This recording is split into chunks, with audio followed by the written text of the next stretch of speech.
Good morning. How's everyone doing? All right. I'd like to thank you for coming out to Retirement Planning Workshop today.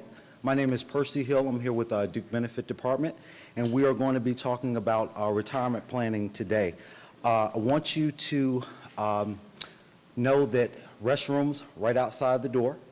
If everyone has received their benefit statement in the mail that was mailed out to them, please use that information. It is very pertinent information to have when you're thinking about your retirement plan. As many of you are aware, have received information about the retirement plan redesign. We have some sessions that will be going on the remainder of this week, some webinars for that, so please take time to come out and listen to some of that information. Now, you know that you can start investing in the new investment lineup with Fidelity, who's going to be the primary record keeper, actually started on Monday. So this change is not going into effect until January, so you do have ample amount of time to make those changes. But if you have any questions, I have colleagues that will be out here today and will be able to answer those. Now, today, again, we're going to be talking about a wide range of retirement topics. We have the pleasure of having Mr. Sonny Bowser here from Fidelity, who is going to be conducting this presentation. Sonny is actually started at Fidelity back in 2005. And in that time, he's had a number of different roles, client retirement preparedness, financial counseling, investments, and then employee benefits plans. He's currently the Vice President of Regional Planning Consultants over the Raleigh, Durham, and Cary Service Centers. He grew up in Ohio, moved to the Triangle back in 2011, and he resides in Holly Springs with his wife and 2 children. So I'd like for you to join me in welcoming Sonny Bowser today. Thanks, Percy. Appreciate it. Well, good morning. Good morning, good morning. Yesterday, I feel like I see a couple familiar faces. Was anyone else in here yesterday afternoon? Yeah, okay. I thought I saw some familiar faces. So here's what we're going to talk about today. I want to make sure we set the stage for the next, I'm going to call it, hour and 45 minutes plus some questions and so on. I will echo some of the things Percy said, which is if you need to get up, need to use the restroom, go ahead. If you want to grab another drink, grab another muffin, go ahead. I want this to be as casual as possible. But I will say a couple things about what we're going to spend our time doing so that you know exactly what to expect, and hopefully you're able to walk away with the things that are most important to you. So a lot of changes for you. A lot of changes for you. In terms of how those changes will play out, you know, if I've got funds at VALIC, for instance, how is that going to work? When I move it over, how are those things going to get invested? And what are they going to be invested in? And what are my options and so on? This specific workshop, I will not be covering that. Okay? I'm telling you that only because I want to make sure that as we spend our time going through the questions that you might have over the next hour and 45 minutes or so, it's going to be specific to true retirement income planning. All right, so I'm going to be covering all of the things as you think about retirement, as you think about what your plan is even for, why you're invested in certain things, what those things actually represent as you finally get to that stage of saying, hey, am I close? Am I done? Am I actually going to retire? And when I retire, will I be able to do all the things that I actually physically saved for in the first place? You know, saving is an easy word. Everyone understands the word. Hey, I'm saving money, saving money, saving money. But let's think about what that actually means. What's it mean if you're saving? It means that you're choosing not to spend money. You're literally choosing not to spend money. And you're choosing not to spend money for year after year after year, decades, 2 decades, 3 decades, in order to what? Finally have it for retirement. The question is, what's your retirement look like? You'd be shocked at how many folks have actually not spent that much time planning what they actually want to do in retirement. We sit in the office, like Percy said, I've been at Fidelity for 13 years. I've sat in appointment after appointment after appointment with clients and employees that have saved and saved and saved. We say, what's next year look like? You're finally retiring. No idea. What? 35 years, 40 years of actually choosing not to spend money so you have it now, and we haven't thought past that? So today, one of my goals is for you to start thinking that way. Start thinking that way. If you haven't already, start thinking that way. If you have already, I'm going to help you refine some of those thoughts. And here's why. Here's why. Retirement is not about survival.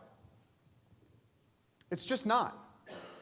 Who works for 30 or 40 years, 25 years, whatever it might be, just to get to retirement and survive? I'm going to wake up, I'm going to turn the lights on, and when I leave, I'm turning them back off because I don't have enough to pay that bill.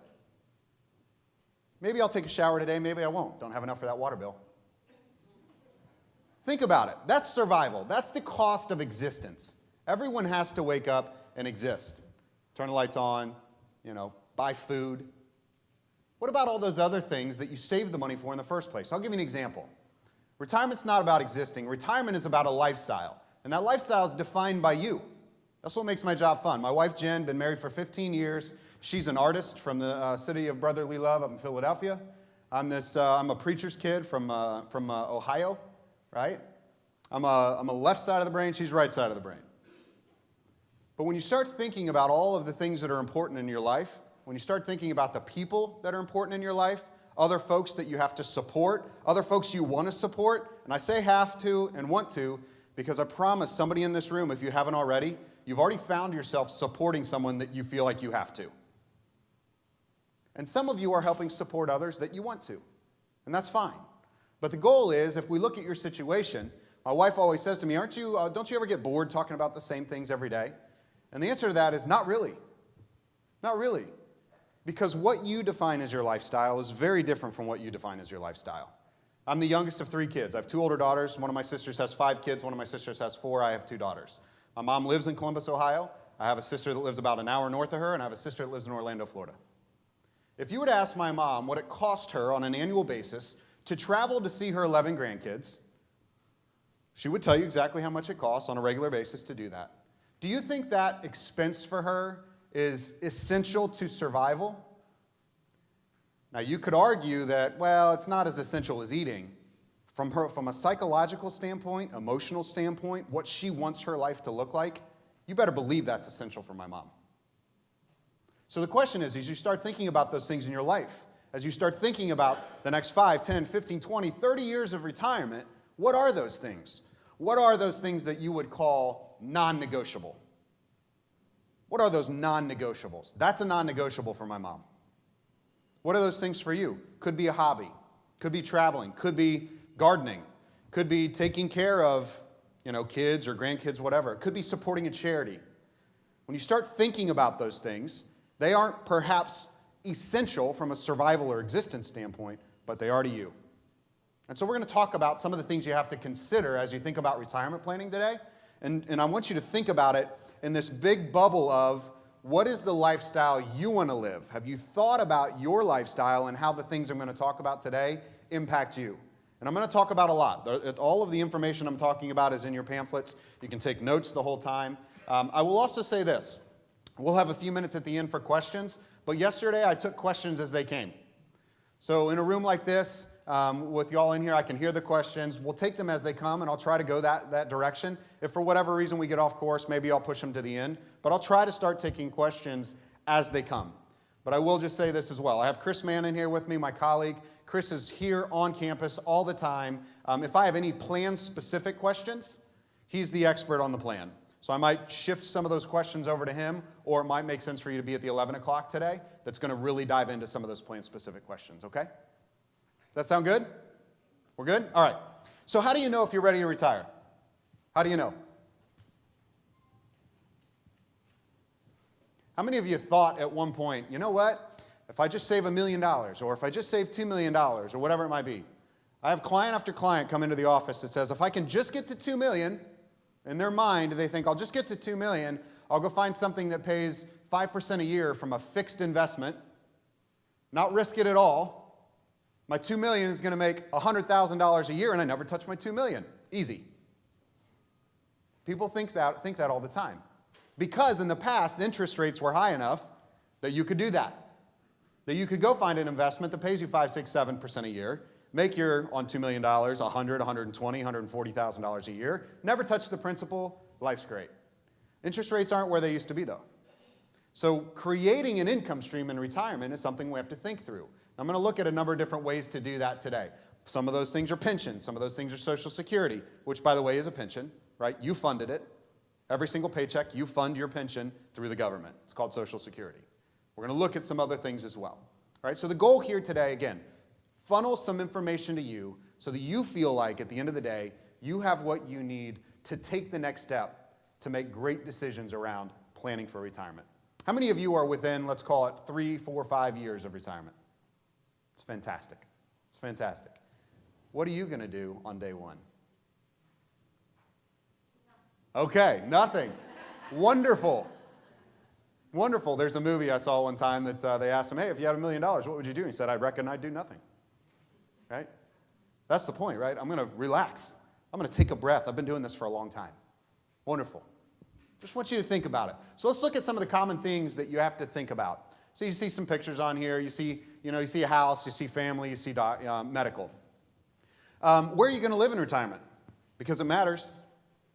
Why does it matter? Pay a state tax here in North Carolina? Do you pay a state tax in Florida? Why do you think so many people move to Florida? Is it just because of the sun? It's also because state taxes don't exist. Texas, right? Tennessee. Why do folks retire to some of these places? Well, there's no state tax. There's different rules and regulations in different states. So it matters. Are you going to buy a second home? Do you already own a second home? Are you going to pay off your mortgage that you have right now? Are you close? Hey, maybe if you're within 2, 3, 4, 5 years, maybe the question is, hey, I only have $60,000 left on my mortgage. Should I go ahead and just take a lump sum out of my account, pay that off, and have no mortgage? Is that best? Is it not best? Should I keep it? I don't know. Maybe some of these things are things that you're thinking about.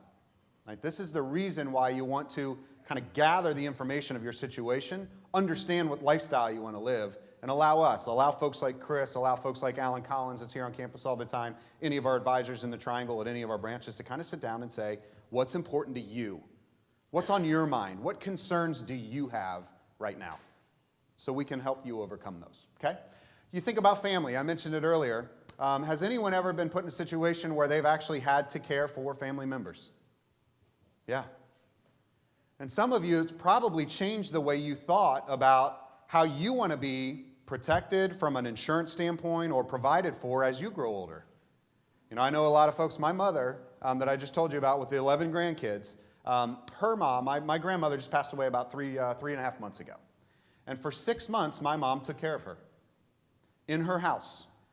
She was in a wheelchair. She could barely get in and out of bed. It became, toward the end, for some of you, you've probably experienced this, very difficult.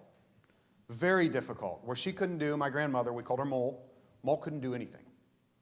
And so for the first 4 months of her being there, my mom thought it was wonderful. Hey, I'm with her at the end of her life. This is fantastic. The last 2 months, my mom was exhausted. Just downright exhausted at how hard it was.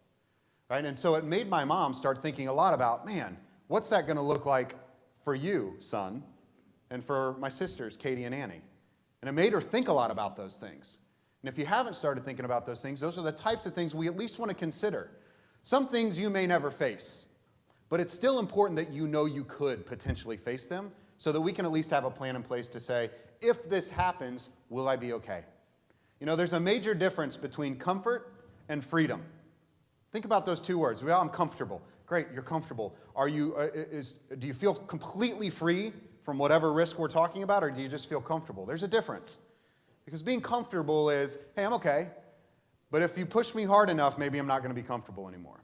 Freedom I define as, I've planned for that, I'm ready for that, it happens, I'm fine. I don't ever find myself having any more heartburn or anxiety over that issue because I've actually played out some eventualities that could occur. Right? This is the way we want to think when we walk into retirement. You see medical costs. So medical costs going up or down?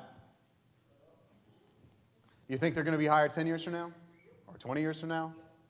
So quick question, just a financial planning question. Has anyone heard of, this is not the rule of 75, which I know some of you in here know. Has anyone heard of the rule of 72 from a financial planning standpoint? See you shaking your head, a couple. It's a very quick and easy rule in our industry. I'm going to explain it to you. The rule of 72, oftentimes people say, hey, if I make XYZ% in my investments, when will it double? Well, the rule of 72 tells you how long it takes something to double. So for instance, if you invest in something that makes 10% a year, divide 10 into 72, what's your answer? 7.2. If you make 10% a year, your money will double in 7.2 years. If I make 7.2% a year, divide 7.2 into 72, how long does it take my money to double? 10 years. Right? It takes longer to double if I make less. Does that make sense so far? So I tell you that because if you think about the average inflation, when we run our retirement plans at Fidelity, we inflate healthcare costs at 5.5% a year. 5.5% a year. So if you think about that as it pertains to the rule of 72, 5.5 into 72 equals what? It's about 13 years. So if you're spending $1,000 today on healthcare, 13 years from now, you will be spending what? $2,000. And 13 years after that, you'll be spending what? $4,000. How long will you be living in retirement? Most folks live 20 to 30 years in retirement. It's very likely healthcare costs could double as you continue to move your way through retirement. These are things that are important to consider and at least plan for, not to scare you. These are things that you need to know so you can make great decisions as you approach that time frame. Make sense? All right, let's start getting into some things. So a couple things I'm going to talk through today. I'm going to help you understand when can you retire? When should you retire? I always ask clients, hey, clients are in the office and they'll say, hey, I'm retiring next June. My first question is, do you want to or do you have to?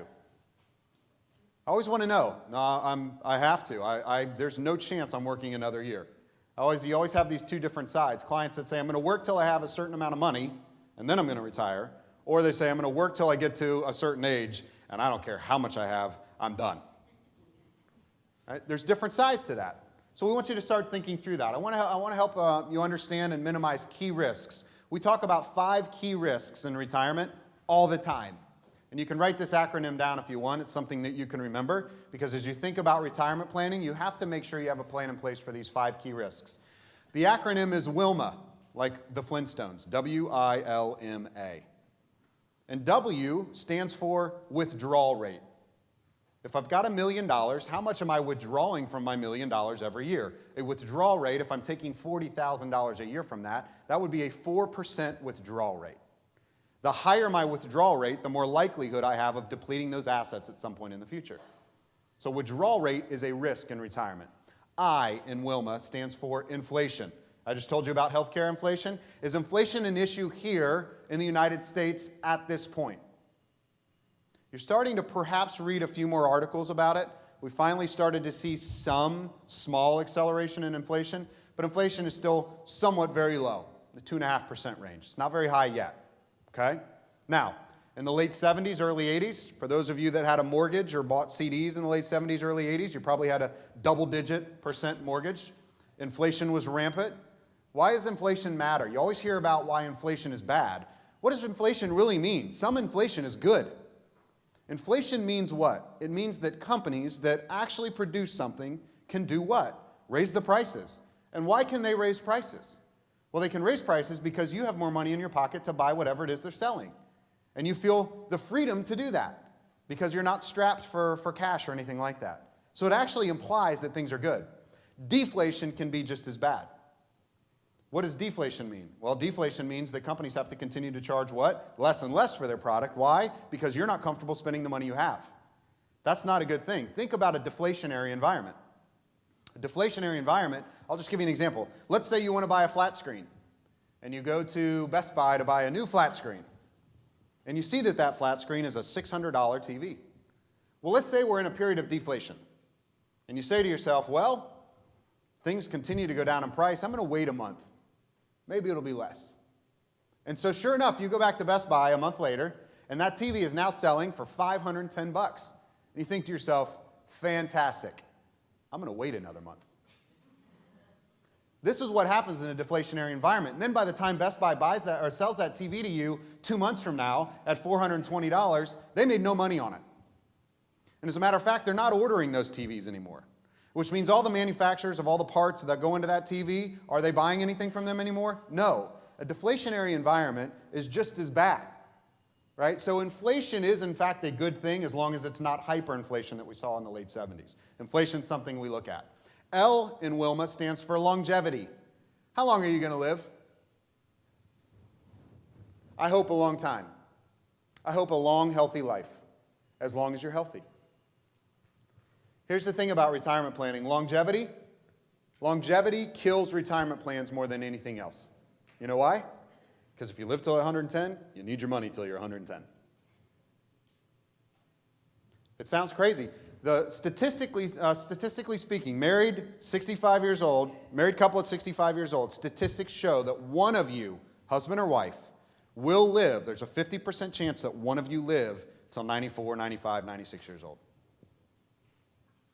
So, I need my money to last that long. Again, one of the things that we look at. We don't want you to run out of money at 82, still be happy and healthy and wanting to take your trips to Greece, right?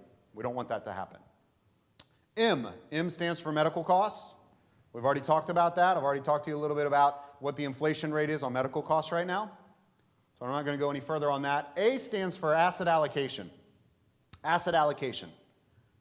Asset allocation is simply how much risk are you taking with your investments? How much do you have, quote unquote, in the market, in stocks, in stock mutual funds? That could be domestic stocks, it could be foreign stocks. How much do you have in bonds, fixed investments? How much do you have set aside in cash? The higher the amount you have in equities, of course, the more risk you're taking. It's plain and simple. The question is, how much risk are you comfortable taking? So for instance, end of January, beginning of February this year, what happened in the market? We finally saw some volatility in the market for the first time in a long time. I know all of you experienced 2008. It's the worst year in the stock market in your lifetime. It was the worst year since the Great Depression. All right, we all experienced it. But on the back end of that, we've had 9 years of really good markets. It's been a pretty steady climb north. And so when we first saw some of this volatility in late January, early February, it caused a little heartburn, caused a little anxiety, probably even got yourself thinking a little bit, am I comfortable with this? Maybe some of you even made decisions to go more conservative in the midst of it because it just wasn't worth it anymore. I would say that the right allocation solves for two things. The right asset allocation solves for two things. Solves for multiple outcomes. What that means is, hey, if the market goes up, market goes down, I'm still okay, and you're comfortable with it. If you're not comfortable with your asset allocation, what's going to happen? What's going to happen is you're going to see 2 or 3 down days in a row. You're going to see a newspaper article come out. You're going to see something come on CNBC. Something is going to frighten you. There's trade wars. China's doing this. Greece is here. Oh, Greece here again, right? There's an Ebola scare in Dallas this year. Whatever it might be, because it happens all the time, and you're going to find yourself online clicking on your account at 11:30 at night doing what? Selling out. And then you're going to sit in cash wondering when you're going to get back into your account. And what's going to happen? The market's going to go up, and you're going to find yourself going, well, I can't buy now, it's higher. And then it's going to go up. Well, I can't buy now, it's even that much higher. And then 2-3 years from now, you're still sitting in cash because you made an emotional decision. I told you I'm a pastor's son. My dad wrote a book called The Fox and the Chicken Coop. You don't need to know much about it other than the second chapter. The second chapter is titled Emotions Trump. As much logic as you can put into anything, at some point, the emotional side of things will always make you make your decision. At some point. And so our responsibility is to make sure you've got a great plan in place so that when you find yourself in those emotional states, psychologically speaking, you've already accounted for that. You've already anticipated that so that you can walk into tomorrow going, I'm okay. I'm not going to make an emotional decision in the midst of this. All right? Some of the things we'll talk about. Prioritize your financial needs and wants. It's always interesting thinking about the word prioritize. Actually, the most interesting word, in my opinion, is priorities. Priorities. Like I said, my dad was a Baptist pastor growing up. I went on a lot of missions trips. It's just what I did growing up.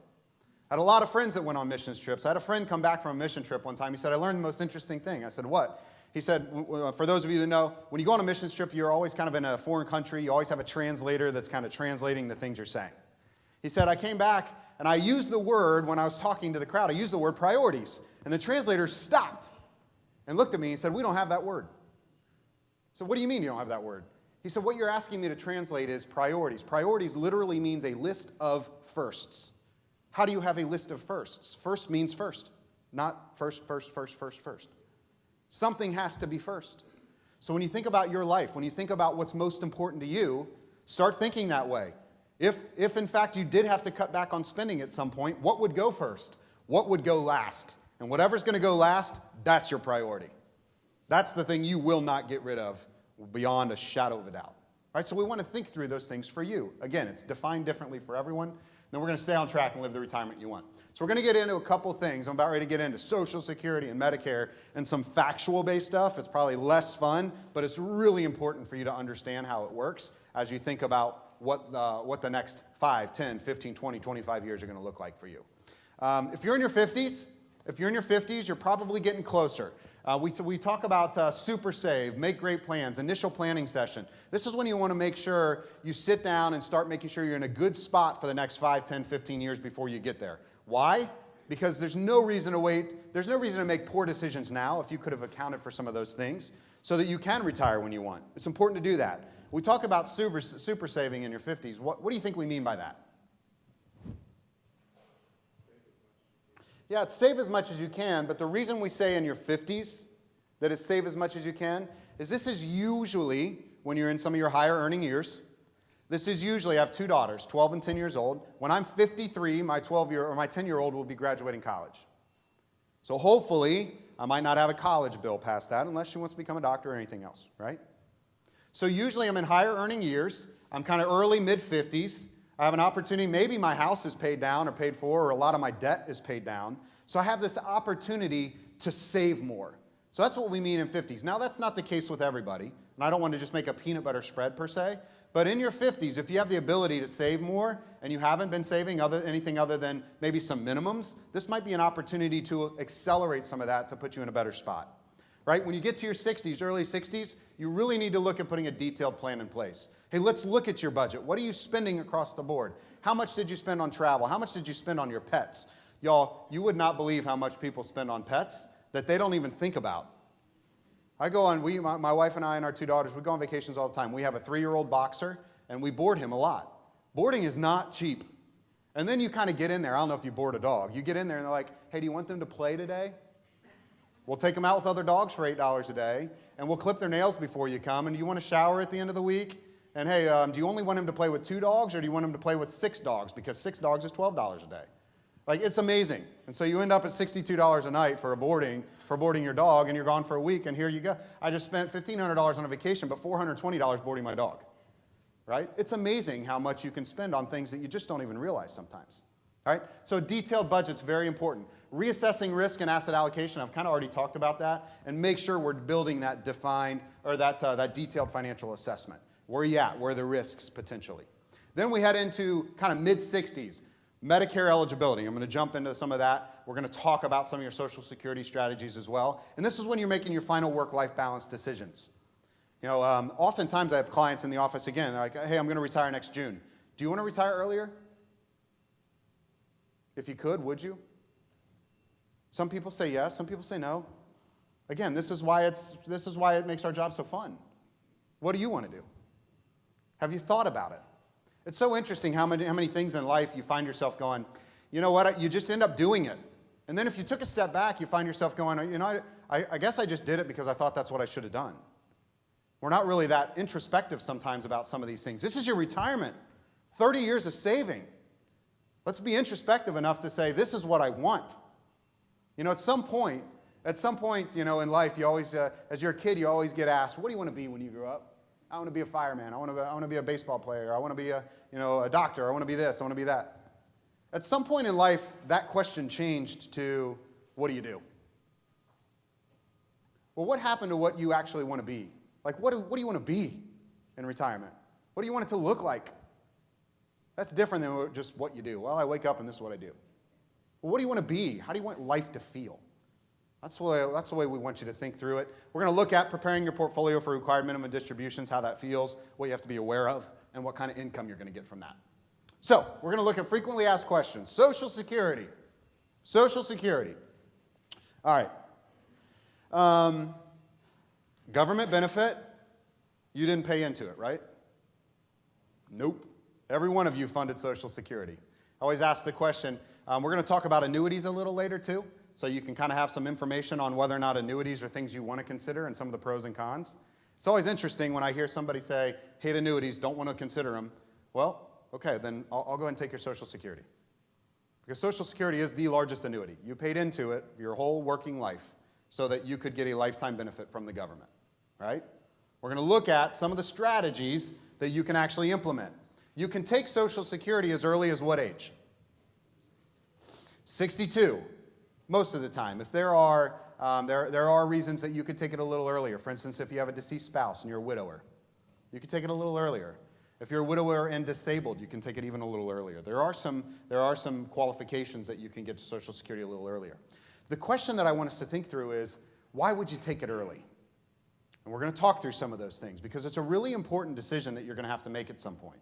Why would you take it earlier? What you see here at 62, your benefit, the benefit that you're going to get paid by Social Security could be reduced by as much as 30% if you take it at 62.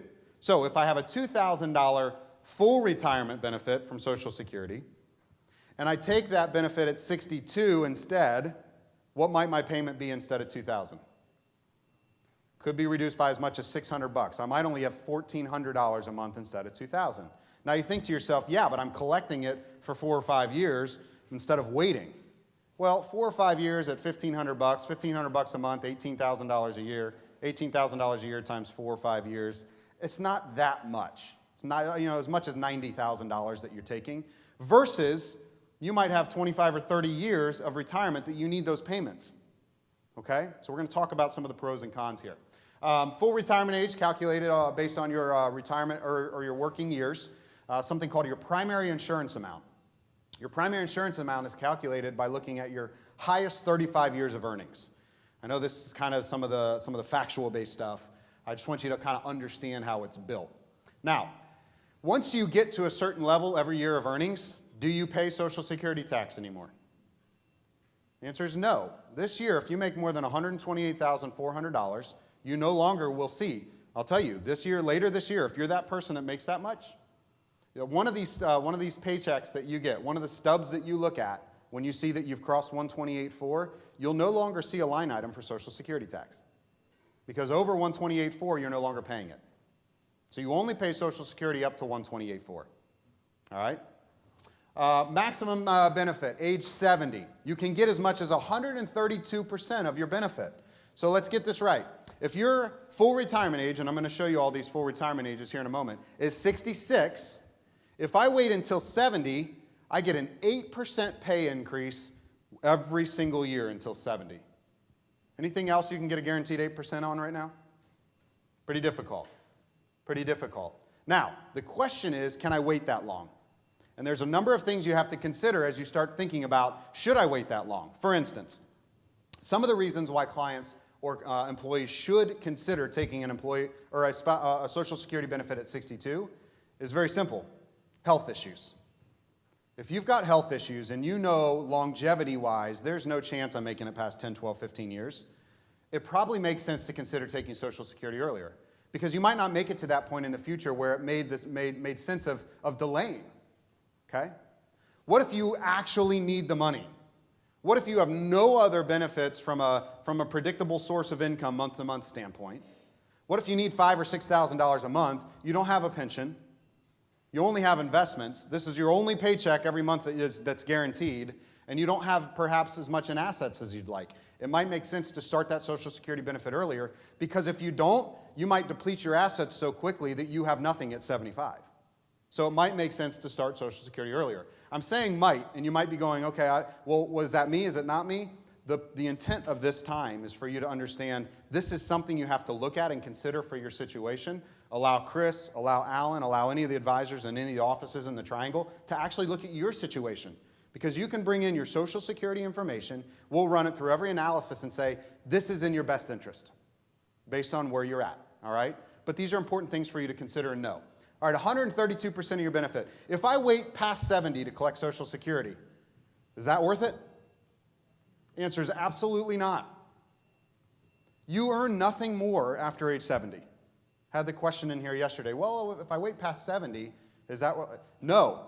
Take your benefit at 70 if you're at 70. Get as much as you can at that point because it won't grow anymore. Okay? Now, let's look at some of the other things we're going to consider around Social Security. So your full retirement age. Full retirement age. You see this large group of people, 1943 to 1954. If you were born between 43 and 54, what are you called? A baby boomer, right? So baby boomers, full retirement age is 66. And then every year thereafter, 1954, add 2 months. So if I was born in 1955, my full retirement age is 66 and 2 months. 56, 66 and 4 months. 57, 66 and 6, and so on. All the way out to 1960. After 1960, if you were born 1960 or later, your full retirement age is 67. So if I go back a slide, here's what I want to talk about on this last slide. when it says as much as 30%, reduced on the age 62, if I'm a baby boomer, my full retirement age is 66, my benefit can only be reduced by 25% if I started at 62. But if I'm born after 1960 and my full retirement age is 67, my full retirement benefit will actually be reduced by 30%, okay? That's why that number is different, 25 and 30. So you're sitting here thinking to yourself, okay, all right, now that I've got that, that's fine, that's all good. What might be another reason why you consider taking Social Security early? This one's a little more fluffy, but I hear it all the time. I don't trust our government. Don't trust them. Don't trust the guy in there right now. Maybe I didn't trust the guy before. Maybe I'm not going to trust the guy or gal next time. I'll take it now. Paid into it forever. That might be the case. And emotionally speaking, psychologically speaking, that might be what makes you feel best. We would just say, financially speaking, it's our responsibility to make sure you know the implications of that decision, right? Because right now, what they're saying about Social Security right now is if there's no reform, if Social Security doesn't change at all, will it potentially be different at some point in the future? The answer, yes or no. The answer is absolutely yes. And if you go on to ssa.gov, write that in your booklet, that is literally a fantastic website. SocialSecurityAdministration.gov, just abbreviated, ssa.gov. They have a search box at the top of their page. You can type in anything, and it will take you there. It'll take you to the publication. It'll take you to the exact rule. It'll take you to the exact thing that you need to know. It'll take you to when things have changed and so on. It's very, very intuitive in terms of how it works. But SSA.gov will tell you that if nothing changes, if no reform occurs in Social Security, by the year 2032, they might have to start paying less benefits to folks that start their benefits after 2032. So, who falls in that? Me, all right? I was born in 1976, bicentennial baby, 41 years old. If, in fact, nothing changes, I will have a reduced Social Security benefit, okay? Now, another thing that you need to be prepared for, and this is not to discourage you, but it's to make you aware and prepare you. If you call the Social Security office, or if you go to the Social Security office, you might get answers that are different from 3 different people. And I don't want to discourage you from it, but it's very important for you to know. I just had an appointment last week in our Raleigh office with a client that's retiring and one of my advisors. And he came in, he is a divorced spouse, and he was planning on actually collecting off of his divorced spouse. And he said, I called Social Security to do that, and they said I couldn't do it. And John, the advisor, and I said, yes, you can. He said, well, Social Security said I couldn't. So John and I pulled up on the computer the publication that states very specifically, word for word, that he could. We printed it off and said, walk back in. We highlighted everything you needed to know. You might get the wrong information a couple times on it, so I'll apologize in advance for them. But just know there's a lot of different moving parts. Social Security rules change here and there with different tax laws here and there. So I don't want to discourage you, but just be prepared that sometimes you might not always get the right answer. Call and ask again if it doesn't feel right. Okay? All right. So when can you claim your benefit? As early as age 60 if you are a widower. Right? If you're a widower, you can claim on your deceased spouse as early as age 60. I'll show you that statistic in terms of how much you can get here in a moment. 62, earliest to claim, benefit, permanently reduced. This is very important. Remember the word permanent. Remember the word permanent, because once you make the decision to take an early benefit at a lower amount, can you ever reverse it? The answer is no. I'm starting a lower benefit now, and I'm locked into that lower benefit forever. Once reduced, just remember this, permanently reduced. Once reduced, permanently reduced. It's very important to consider. Now, you start thinking to yourself, okay, well, when do I actually make it up? You always hear these terms like break even. So I'm going to give you the break even. The break even is between 78 and 81. And here's why it's not specific for everyone. Because everyone has different earnings histories. Some people start with a higher amount, some people start with a lower amount. All right? If you, in fact, start your benefit at age 62, by the time I get to 66, I would have, let's say your benefit at 62 is $1,500.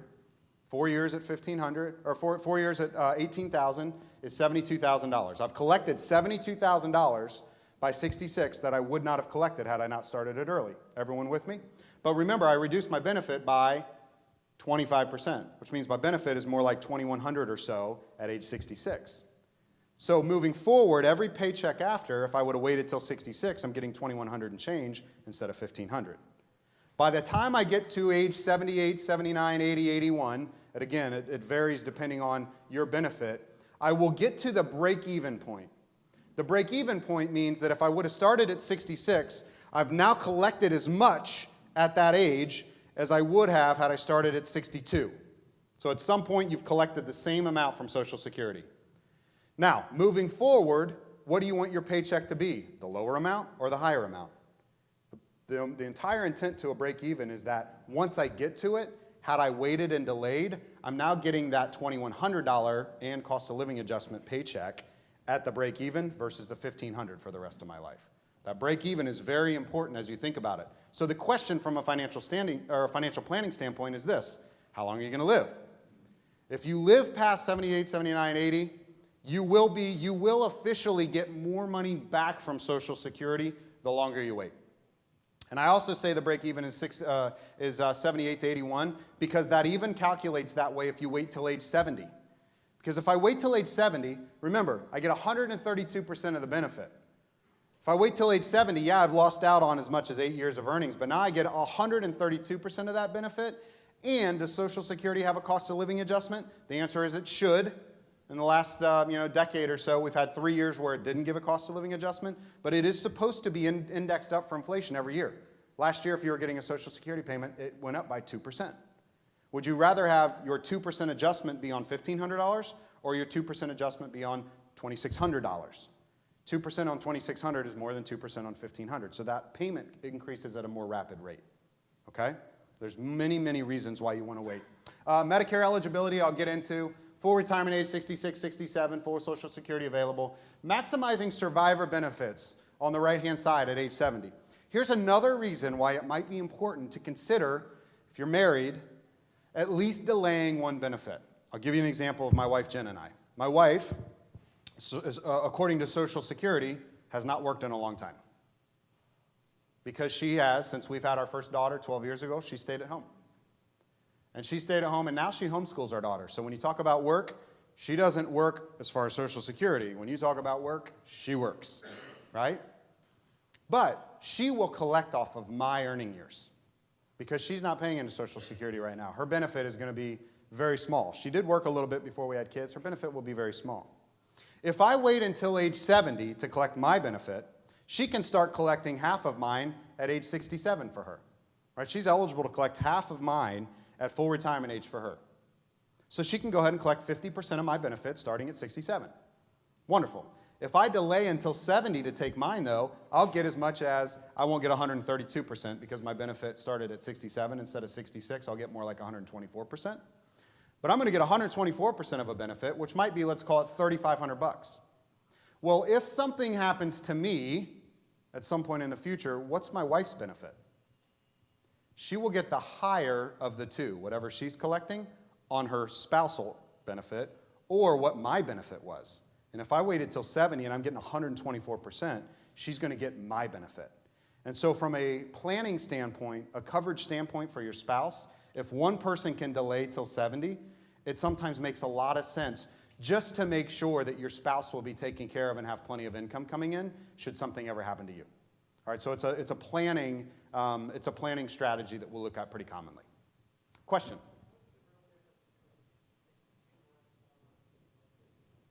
What's the real difference? Not much. Nope, not much. The question is, what's the real difference between 66 and 2 months, 66 and 4 months, 66 and 6? Not much. No, not much. Yes? Excuse me, when you figure your benefit, you say is it on the highest 35 years or the last 35? Highest. Highest. So if you stop working at 62, but decided, okay, I don't want to start drawing until my full retirement age, Yep. it really doesn't impact. As long as you have 35 years, it'll use the highest 35 of the time that you actually worked. So if you're not done, if you're done and you don't collect for 3 or 4 years, you might not be paying in. You're not increasing that average at all to perhaps get a higher benefit. You'll get your benefit based on your highest 35. Yep, question. Go ahead. The scenario you gave with delaying Yes. until 70 for what starts, how's the age factor into that? Age from spouse, age from you. I'm assuming your She is, 3 years. on the reverse. Okay. Okay. So how would that factor in what it's not about? Yeah, so the question is, how does age factor into spousal benefits and so on? Actually, I have a slide. I'll talk through that a little bit. Ultimately, well, I'll get to the slide. I'll show you here in just a moment. Ways to collect. You can collect on your own work record. We've already talked about this. You can collect on your spouse's work record, or ex-spouse, or a deceased spouse. Widower benefits, divorce benefits, or your own benefits. All right. Now, in terms of your spouse, so let's talk a little bit about how they work this. I'm going to use my wife and I as an example. Because spousal benefits, when you collect your spousal benefits are still based on your age. Even though my wife is going to be collecting off my working years, her benefits are based on her age. Okay. So in order for her to get as much as half of my benefit, she has to wait till her full retirement age. Her full retirement age, she was born in 1979, her full retirement age is 67. So in order for her to get 50% of mine, she has to wait till 67. Doesn't matter how old I am. It only matters how old the spouse is. All right? Does that make sense? And the spouse will always get as much as 50% of their spouse's benefit as long as they wait till their full retirement age. Otherwise, it's a sliding scale. You could go all the way down to about 31 or 32% of the benefits if you start that benefit early. Remember, once reduced, permanently reduced. What if in that scenario my wife said, I don't want to wait till 67 to collect half of yours. I want to start it at 62. She can start it at 62, but they're going to look at a calculation and say, well, you're not going to get 50% of Sonny's benefit. You're only going to get a portion of that 50% because you're starting your benefits early. Once reduced, permanently reduced, even the spousal benefit. Okay? What happens, though, is here's what Social Security does. Let's say my wife does that, and my wife does have some earnings. So she actually will get a Social Security benefit. It's just really small relative to what half of mine will be. Here's how they'll calculate it. When she files for Social Security, they're going to pay her benefit first. But maybe her benefit's only, let's call it $600. And half of my benefit, let's call it, is $1,400. Well, what's going to happen is Social Security will pay her $600, and then they're going to look at me as her spouse and adjust her payment up to $1,400. They're going to give her the extra $800, but the way they do it is not just $1,400 off of me. They pay her hers first, and then any additional above and beyond. That's just how they calculate it. It would, no, the 32% wouldn't go up if she starts at 62. If she starts at 63, it would be a little higher. If she starts at 64, it'll be a little higher. It's a sliding scale up to 50. Now, one important thing on the spousal benefits, there's no reason if you're claiming spousal benefits to wait past full retirement age. You cannot get those delayed retirement credits on a spousal benefit. So if you're collecting off of a spouse, don't wait till 70 to collect. Collect at full retirement age. You can only get a maximum of 50% of your spouse. It can never be more than that. So don't wait past that. You do not get delayed retirement credits on a spousal benefit. Yes? So on that subject, my spouse is 3 years younger than me, but he's made much more money than me. Okay. So I would like to retire. So if I can retire earlier, how, if he's 3 years younger, he can't retire, well, he's not gonna retire yet. I mean, do you click on, you assume he's gonna go till like 70 or full retirement age, and then I would get, if I wanted to collect spousal, I go for, You can get half of his at your full retirement age. what? You can get half of his, whatever his benefit is, at your full retirement age. So if your full retirement age is 66, you can get half of his at 66. There's no reason for you to wait any longer. Even though he will only be 63 then? That is correct. It's your age. It's his benefit, it's full retirement age benefit, but it's your age that matters because you're getting a spousal benefit. That's a good deal if I haven't made one. Could be. Yep, it could be. So the scenario you just gave is very interesting. So here's what I would say about it without getting that much more in depth on Social Security. Hopefully you've got a good primer on it, all the things to consider. Here's what you need to look at. There are multiple strategies that I haven't even talked about today. There are ways you can collect on a spouse and delay yours. If you're born before January 1st, 1954, you can file yours and suspend it and collect something else and so on. There's a lot of different strategies, and I didn't want to get into them to confuse you today. The goal would be, in your situation, you need to sit down and actually look at the numbers. And we can tell you specifically. Chris can tell you, Alan can tell you, any of the folks here on campus can tell you from Fidelity, and we can too. We can run your specific numbers and say, it makes the most sense for you to collect at full retirement age, and for him to delay or to start and so on. We'll show you every single analysis possible. Okay. All right. Survivor benefits. Survivor benefits, folks, if they are a widower, can collect as early as 60 unless you're disabled. You'll get 71.5% of the benefits at that point, or you can wait until 66 and get 100% of the deceased spouse benefit. Couple different options. You could take the survivor benefit. Let's say you're 60. You could go ahead and take that 71.5% of the deceased spouse benefit here and let your benefit cook all the way until 70 and switch over to your own at 70 if that's higher. That's a strategy. Or you could take your own benefit at 62, right? I'm not going to take anything from 60, 61, but I'll take my own benefit at 62, and then I'm going to switch to the survivor benefit, which is 50% of my deceased spouse benefit at 66. Sometimes that might work out better. All you really need to know without getting confused on those two strategies is there are multiple strategies.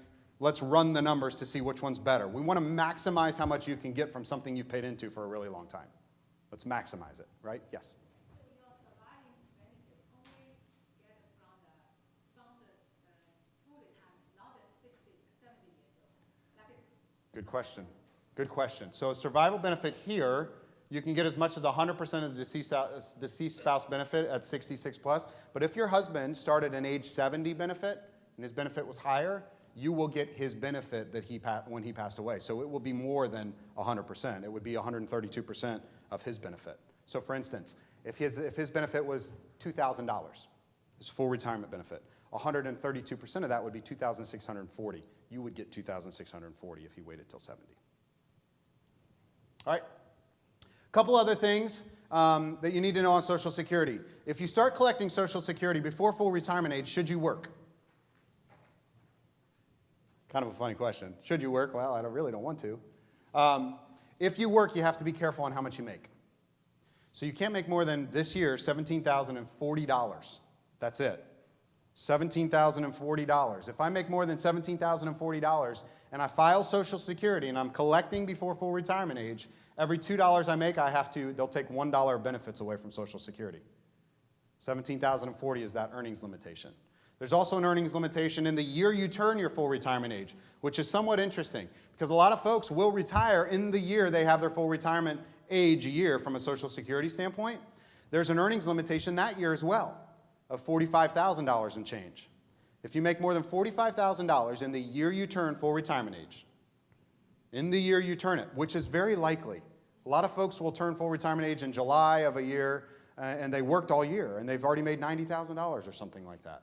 Well, they've already made it over that. It might not make sense for them to start collecting Social Security yet, because if they're over that $45,000, every $3 that they made over it, they'll reduce benefits by $1. 3-to-1 ratio in that year you turn full retirement. Now, what if you're full retirement age?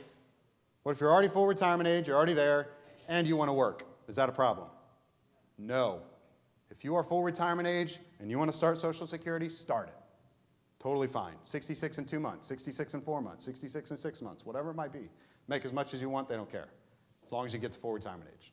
If you start before that, there are earnings limitations that you need to be aware of. Okay? Yes? If they did work that year and retired and made more than $45,000, did they reduce the Social Security? Is it just for that one? It is. It's just for that year. It's not a permanently reduced deal. They'll only reduce the benefit that year by that ratio, and then it'll go back to your typical benefit.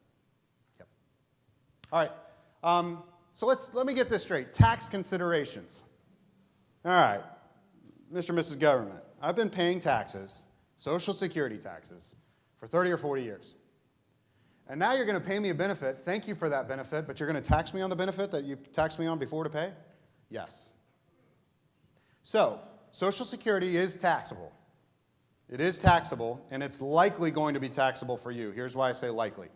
There are multiple different tables, but usually you look at single filers and married filing joint. I'll give you some married filing joint. If you are single in the room and you want some of the numbers later, I can get them for you after the session if you want the numbers. But here's what you need to know from married filing jointly.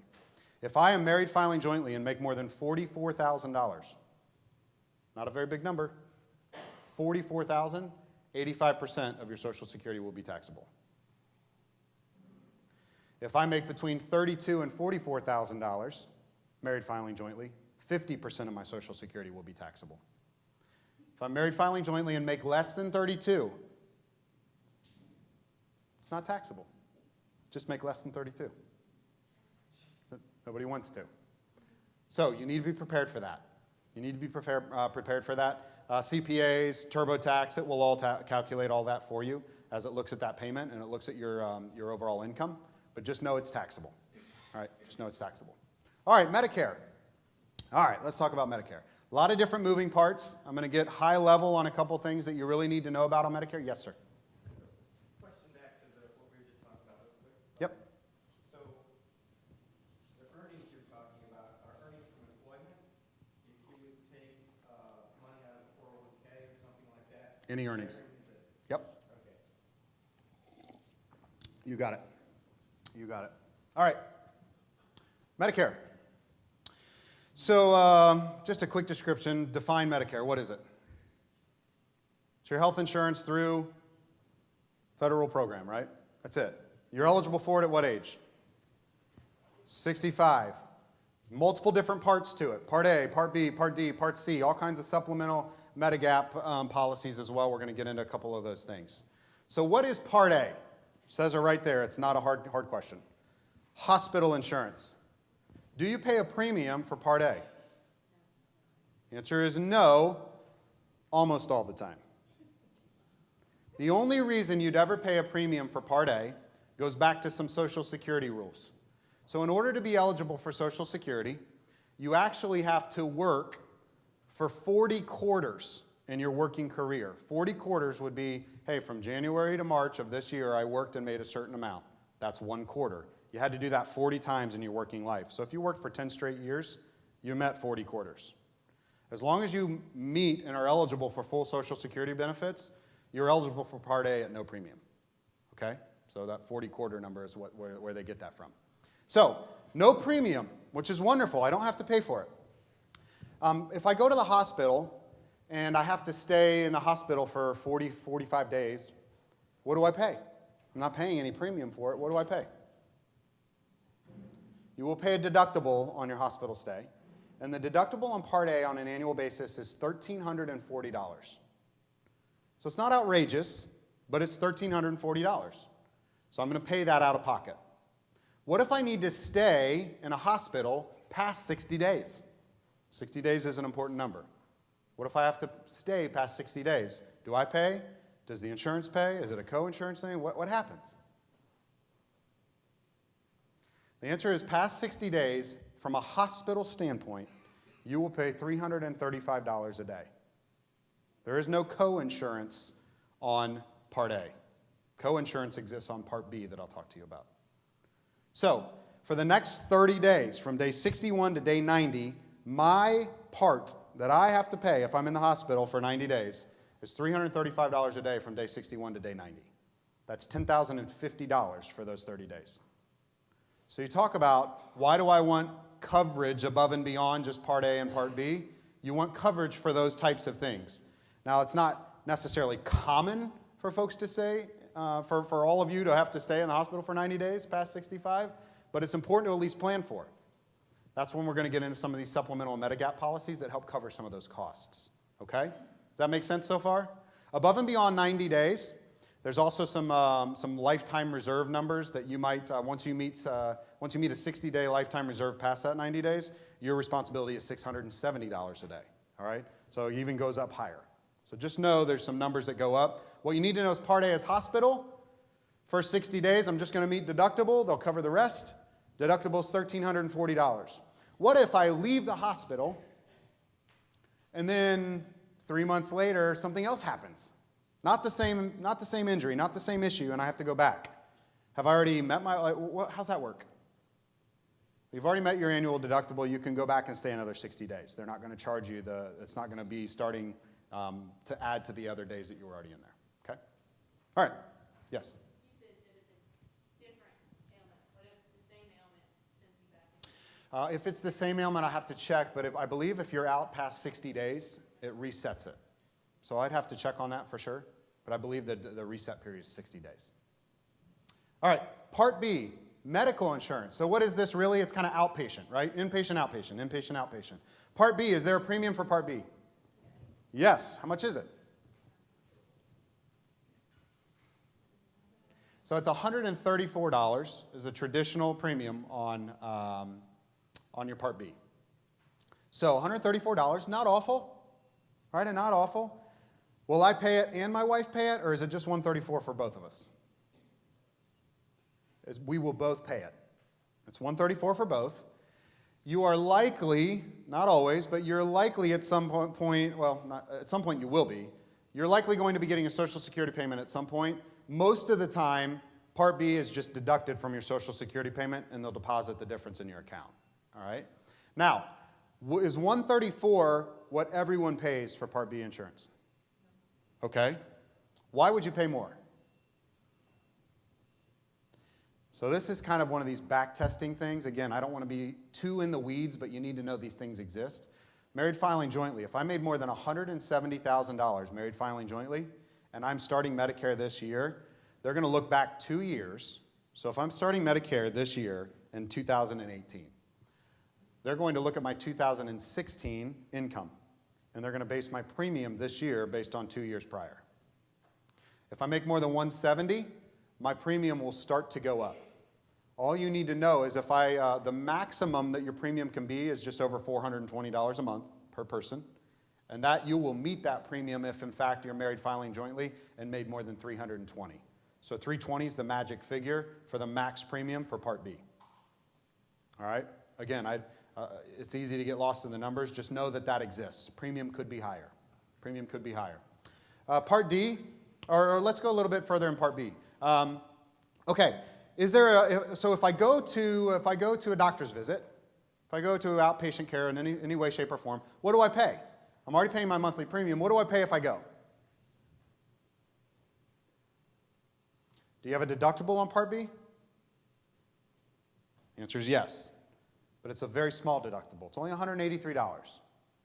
So once I meet my $183 deductible, and these numbers will continue to kind of tick up a little bit, they always do, but it's $183 right now.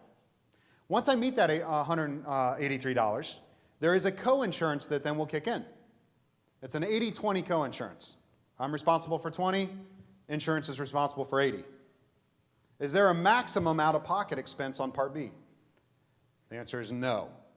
Again, this is a reason why you consider supplemental policies, Medigap policies, because for catastrophic things, if you really think about what insurance means, I'm buying it hoping I never use it. But if I do, I want the coverage that I need, right? And so when you start thinking about some of the Medigap or supplemental policies, it covers some of these other out-of-pocket expenses. If I cover my deductible on Part A and then I'm in the hospital for 90 days, I want something to cover that 10 grand that I might potentially have to pay. I'm willing to pay another $100, $150 a month for some supplemental policies, Medigap policies, whatever it might be, in order to say I'm covered in a situation like that. Because ultimately, that's what all of the supplemental policies do. That's what all of them do. You buy them, you pay a monthly premium for them, and all you're really truly doing is buying insurance that covers all of the out-of-pocket costs, all the deductibles that you could potentially hit above and beyond the thresholds. That's the easiest way to understand what Medicare is.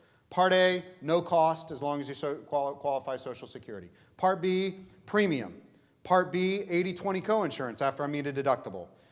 After that, out-of-pocket expenses could get large if in fact you have issues. Medigap policies, supplemental policies help cover those things. Yes?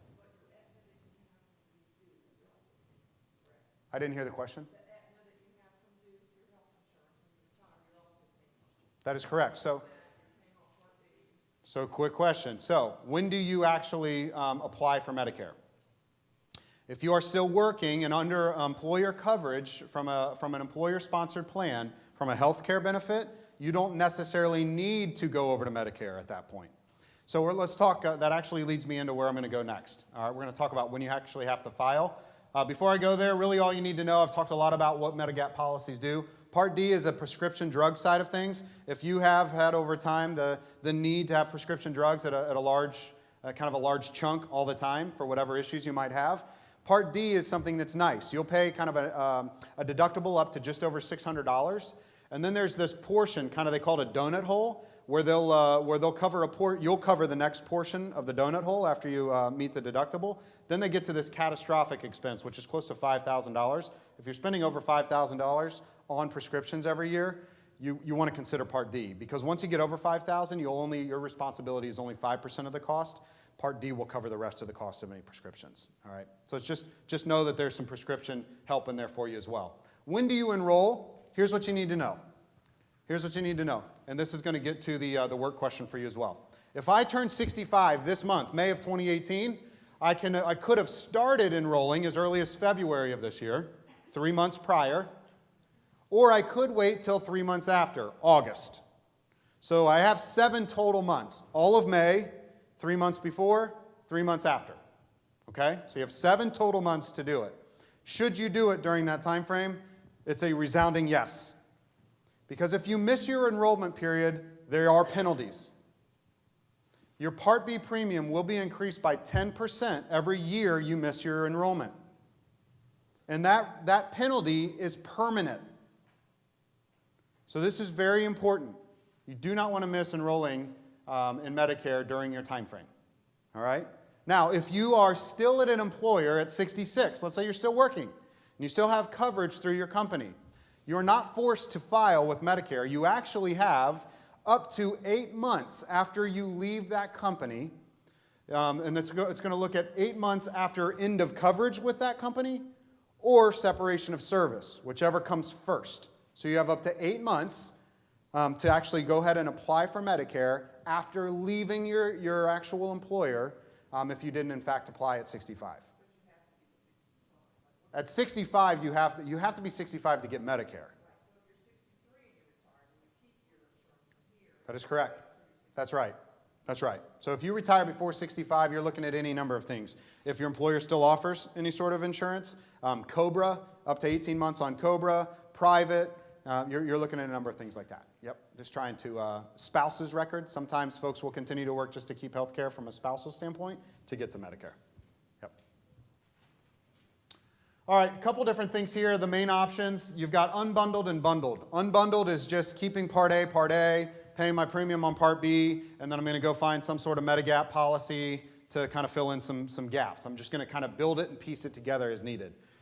The bundled side of things is really looking at Medicare Advantage Plan Part C, which is just saying, hey, put everything together. I want to pay kind of one overall premium that includes anything from B, any additional policy I get. Let's just make it all together. Medicare Advantage Plan Part C is kind of a bundled plan. That's really what you're looking at inside of that. Number of different providers that you go get quotes through and try to understand what costs associated are going to be and what coverage you want. Just know the rules associated with 65, 7 months, Medigap, supplemental policies. That fills in on kind of all the out-of-pocket costs. That's the most important thing to think about. All right, let's get into some retirement conversations. Now let's kind of transition over. We're at 9:12. We still have about 45 minutes or so. So Roth IRA or Roth contributions or pre-tax contributions, which are better? Well, it depends. Where are taxes going to be when you need the money? Where are taxes now? Because ultimately what you're making a decision on in terms of Roth versus traditional is, if I want to put money into a Roth as a Roth contribution, what am I making a decision of? I want to pay taxes now. So that whatever money goes into that Roth grows tax-free until I need it in the future. And I want to do that because in the future I think tax brackets might be higher, and when I take the money out later, I don't want to pay taxes at a higher rate. So I'll go ahead and pay some tax on it now. Or you could say, I want to put money in a traditional. Why would I do that? Well, maybe I'm in a high earning situation right now. Maybe I'm in a pretty high tax bracket right now. Maybe I would like the deduction of putting money into a traditional side of things, take that off so I don't pay as much tax now. And I'm willing to pay tax later because, hey, I'm in some high earning years right now, and I think I might pay actually less tax later. Okay. There's no right or wrong. The situation is, what does your situation look like? What might make more sense for you to do? I can't tell you what I'm personally invested in inside of my 401k with Fidelity, but I can tell you I split my contributions right down the middle between Roth and traditional. That's just me. Because I want the flexibility later to pull from one or the other as needed. That's just me. Yes? So how much can you contribute to each of them? You can contribute up to $18,500 if you're under 50, or $24,500 if you're over 50, in totality. That's right. Yep, $24,500 if you're over 50, combining both sources. Yes?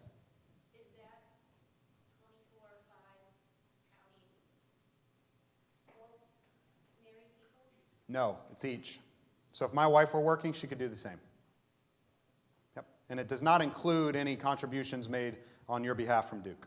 Those are your contributions, money from your paycheck. Okay? All right. How are they different? We know after tax, pre-tax. So let's just quickly just highlight taxes real quick. Everyone's favorite conversation to have. Two things certain in life, death and taxes, right? Are taxes going up? Sure, maybe. It recently went down just a little bit, right? Right now, if nothing changes by 2025, they should go back based on the tax law that was just passed. But tax brackets did go down a little bit. They went from 10, 15, 25, 28, 33, and so on to 10, 12, 22, 24. So there are lower taxes that you owe a little bit right now. But historically speaking, where are tax brackets? Are they low or high? Historically speaking, they're very low. If you look back over the last 8 decades or so, all the way back through World War II, the highest tax bracket during World War II, marginal tax bracket, was approaching 90%. So once you met a certain threshold, you paid taxes of 90% over that threshold around World War II. So you think about, man, I don't want to pay 30 or 32 or 36 or 39.6. I don't want to pay that. Well, no one wants to pay it. But paying taxes means you've made something, and it's certainly better than paying 90. But again, as you're thinking about Roth versus traditional, these are just things you need to consider, right? When we run our analysis, when Chris sits down and runs retirement planning sessions with folks here, we run analysis that includes taxes. We anticipate taxes for you. We increase your costs based on taxes and so on. So we'll run all that analysis for you based on what we know today. Okay? All right. Any other questions on contributions, Roth versus traditional? So let's think about a Roth IRA. What if I want to open a Roth IRA? Not contributing through Duke, but contributing through my own personal account, an IRA. Can I do that? The answer is yes, you can do that unless you make too much. You cannot actually fund a Roth IRA if you're married filing jointly and make, the number this year is around $180,000. If I make over $180,000, I actually can't make Roth IRA contributions if I'm married filing jointly. If I'm single, I believe the number is 110, but I'll have to go back and look. All right? But if I make under that, I could put money in a Roth IRA, and the same rules apply, right? I could still put, if I'm over 50, I can make additional contributions to Roths, and so on. What is your expected tax bracket in retirement? Again, you just got to kind of play that out. We don't know where tax brackets are going to be. We do know where they're supposed to be for the next 6 years, at least, unless any other tax reform occurs. How long is your retirement horizon? Where a tax bracket's going to be later? These are the types of conversations we have when you think about that. Now, when you think about your retirement, when you think about lifestyle that I told you about before, retirement is as simple as this. Do I want to maximize my lifestyle after I've defined those things, or do I want to leave a legacy? Because maximizing your lifestyle likely means I'm not going to leave as much because I'm going to spend more. Or I'm willing to spend perhaps a little less because I'd like to leave a legacy. It's really important for me to support other generations. Right? Maybe that's important to you. I hear some people say, I want to spend my last dollar on my last day. Happens all the time. Bounce my check. Bounce my check for my coffin. I don't care. I'm spending my money. We hear it. We hear it all the time. That's not always the case for everybody, though. It really, truly is independent. I can tell you personally, leaving a legacy for me is important to me.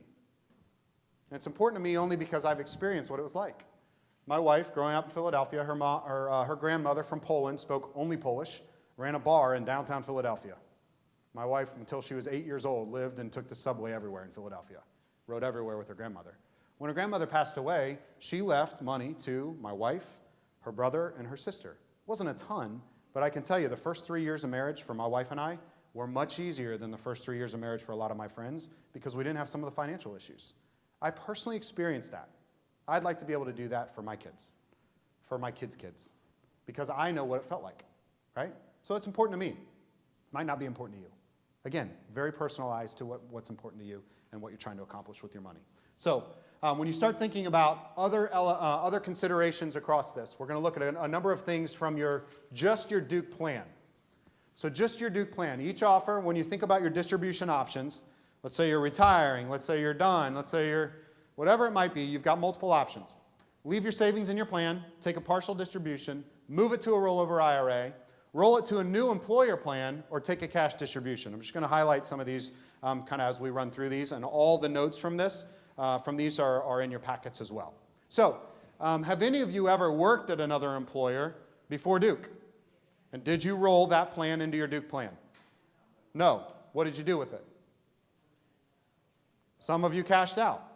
Some of you rolled it to an IRA. Some of you left it. Some of you moved it to Duke. Right? Some of you have already made those decisions where you kind of done it. It's a lot of the same things here. We're really just going to talk about some of the pros and cons, and maybe perhaps not even pros and cons. It's just really the facts, what you need to know about if I do one versus the other, what might that do for my situation? That's really all we want you to understand as we think through these things. So if you leave it in your old plan, some of the potential benefits. Well, the benefits of a qualified plan are what? Well, my money is growing tax deferred. Everything I make, I can buy and sell all day inside of this thing. If I made something, I don't pay tax on it. It's just sheltered. You can continue to do that if you leave it there, right? Your ability to stay invested in certain investments that are only available in that plan. There are certain plans that literally only have investments available inside of that plan. If you leave the plan, you might lose that investment option. It's important to understand. It's important to know, right? After 55, you have penalty-free withdrawals. All right, this is something that's very important when it comes to retirement planning. If you are someone that wants to retire prior to age 59 and a half, you can take penalty-free withdrawals from your employer-sponsored plan at age 55. If you choose to roll your money over, let's call it at age 56, to an IRA, your own account, you've just delayed yourself being able to take a penalty-free withdrawal for 3.5 years. So it's one of the things Chris and Alan, me, our advisors look at all the time. If we need to start an income stream for you, and you have money in an employer-sponsored plan, and you're 56 years old, we might want to keep that money in there because we can start taking distributions from it. The only thing you owe is taxes. That's what you, of course, will owe because you've deferred them to that point, but you won't owe a penalty. If you roll it to an IRA and you want to take money out of it at 56, you will owe a penalty in addition to the taxes. So there's reasons why you might want to keep it in that employer-sponsored plan if, in fact, we think you're going to need a distribution from it, okay? Unlimited credit protection inside and outside of bankruptcy inside of the employer-sponsored plan. One of the things that some of the things you need to consider, you may have limited options. Just like I said a moment ago, you might only have an option inside of the plan that's only available in the plan. You also might not have a lot of options available in the plan, right? So sometimes there are limited options in terms of investments, withdrawals, beneficiaries, and so on. You see on here special tax treatment for company stock. I'm not going to get into net unrealized appreciation for y'all because it doesn't exist in your plan. But if you're someone that's actually had to deal with net unrealized appreciation from an old plan and you've got questions about it, come see me afterward and I'll talk you through it. Otherwise, it's a very complex and complicated kind of equation that you need to know on that. If the plan has a de minimis, you might be required to actually take a distribution. De minimis meaning what? At some point, if you have a certain amount, they're just going to force cash out. They're going to pay it out. So you have to be aware of some of those rules, the plan-specific rules of whatever you're in. Right? All right.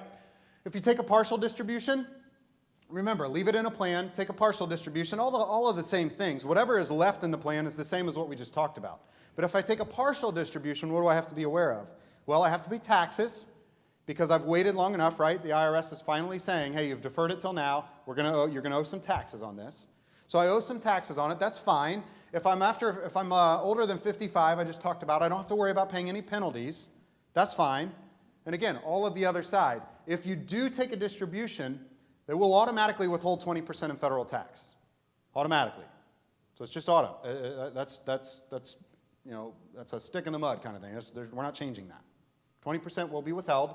Now, what if you owe less than 20% at the end of the year? What if you're in a lower tax bracket?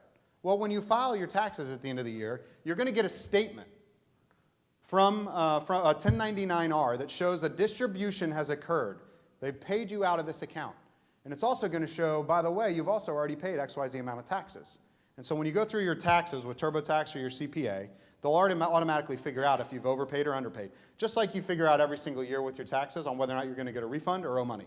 They'll incorporate that in, okay? May not be able to make any new contributions to the account.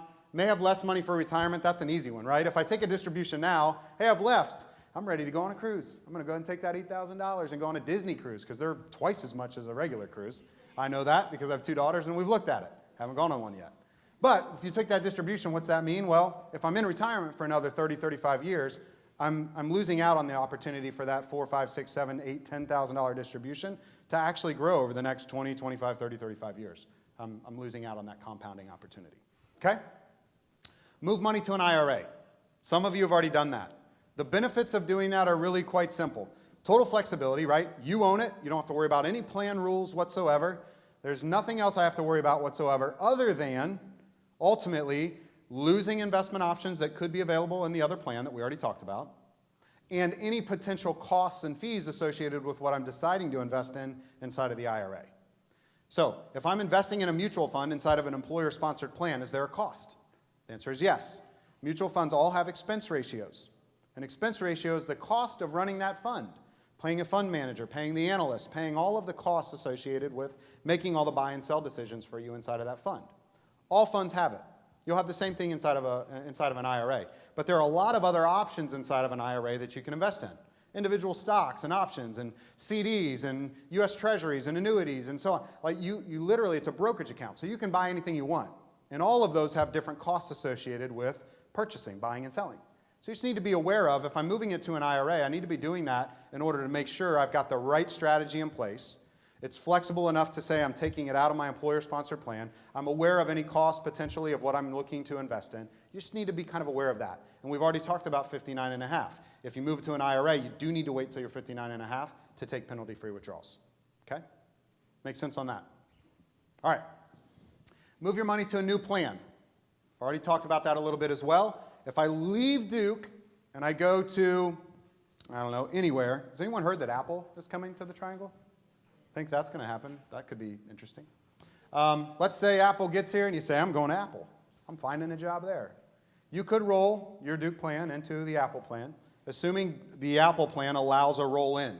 So all of these plans all have their own rules and regulations. Most of them allow you to roll money into it. So you just have to be aware of it. And again, you're doing the same thing. I'm keeping it deferred. I'm keeping an employer-sponsored plan. All the same rules that I've already talked through still apply once it gets to that new plan. Okay?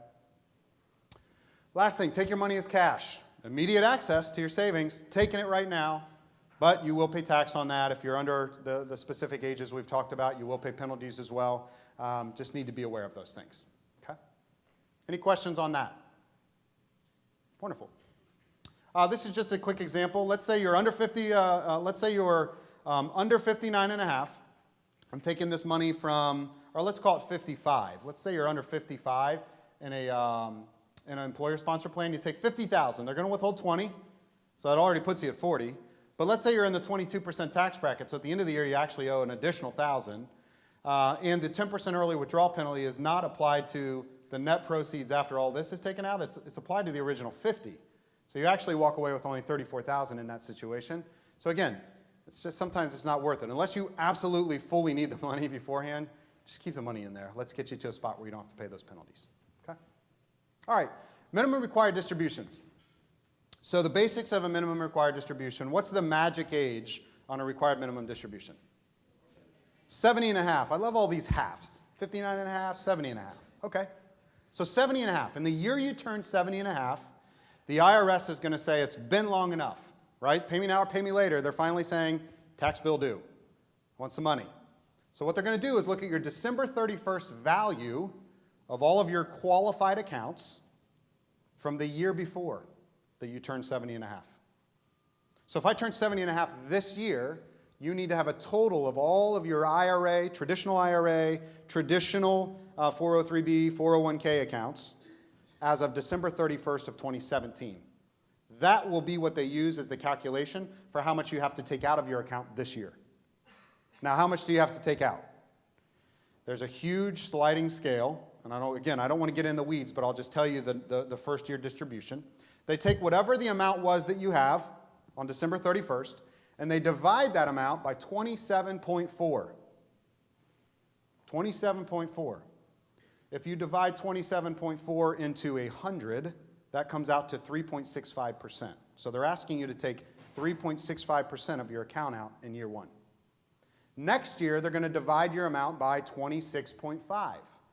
Lower divider, or divisor, which means the percentage is going up. The year after that, 25.6. The year after that, 24.7, and so on. Every year, the percent of the account that you have to take out will continue to increase. That's how the table works, okay? What if you miss your required distribution? In the words of my daughter, my younger daughter, Penelope, she loves to say, instead of "that's not good," she says "no bueno." No bueno, Dad, no bueno. If you miss your minimum required distribution, it is no bueno, okay? You will pay 50% penalty. So let's think about this. If I have $1 million in qualified accounts, and I have to take 3.65% out in year one, that's $36,500 I have to take out. If I miss my minimum required distribution, what is my penalty? $18,250. Okay? So here's what you really need to understand about minimum required distributions. There are rules in place. You need to pay taxes. This is when it really makes a ton of sense to start thinking about consolidating retirement assets. Because in order to make, if I have 5 different IRAs, traditional accounts, 401ks, 403bs, and so on, I have to take distributions. I have to take a total distribution. I don't have to take a distribution out of each, but each of those accounts get added together to find out my total distribution. All right? Now, how do I know what all those accounts are? That's why it tends to make sense, at least from a retirement standpoint, to start thinking about getting your retirement assets together somewhere. I used to say it all the time when I was one of our advisors in our Columbus Investor Center. Mr. and Mrs. Client, whoever I was talking to, it makes sense to consolidate. We hope it's here, but if it's not here for the sake of your plan, do it somewhere. It does make that much sense for the ease of making sure you don't find yourself paying penalties for reasons you don't need to pay penalties. That being said, we will automatically set up your required minimum distributions for you if you want us to. So if you're at that point, we'll set it up. We'll do the calculation for you every single year. You can tell us you want one lump sum a year. You can tell us you want us to spread it out over 12 months. We'll send you the same amount every month for 12 months. We'll do all of that for you so that you don't have to worry about doing any of that on your own manually. It's just simple and easy. It's a free service. It's done, right? So that's one of the reasons why consolidation makes a lot of sense once you get to that point. Yes, ma'am. So if you're married and filing jointly, and both you and your spouse have one, it's going to be calculated individually. That is correct. Yep. The question is, if you're married filing jointly and both you and your spouse have IRA assets, traditional assets, and so on, it's calculated separately. It is both based on your Social Security number, your age. Your portion is yours, his portion is his. Now, the question was asked yesterday, if I'm still working past 70 and a half, do I have to take their minimum required distribution? What's the answer? Here, yes and no. The answer is both. I'll tell you why. If you have money in an IRA, if it's no longer in your employer-sponsored plan that you are in fact working at that entire year, if you have money in an IRA, you have to take a required minimum distribution on the IRA. If you have money in your 403b and you're still working past 70 and you have full-time employment this year, you do not have to take your required minimum distribution on the 403b assets as long as you're working. Okay? So, on one portion, yes, one portion, no. Yes, ma'am. That is correct. Roth, yep, the question is traditional IRA versus Roth. There are no minimum required distributions on Roth IRAs. That's one of the beauties of it. I already chose to pay taxes on it when I funded it. So they can't force me to take money later. Now, anytime these tax bills come up from a government standpoint, you kind of always hear, are they going to change rules on municipal bonds? Are they going to change rules on Roth IRAs and so on? There are always little things they talk about. But Roth IRAs, the whole point to a Roth IRA is pay me now, pay me later. I'm choosing to pay you now so that I don't have to be forced to pay you later. So Roth IRAs do not go into that calculation. Okay? Yes, ma'am. Can you change how you get your distributions at age 7 and a half if you say, okay, this year I want it for, once a year, next year no. Absolutely. Yep, absolutely. Question is, can I change how I get my distributions? This year, maybe I want it every month. Just split it out over 12 months. Next year, I just want a lump sum. Absolutely. Not a problem. Yes, ma'am.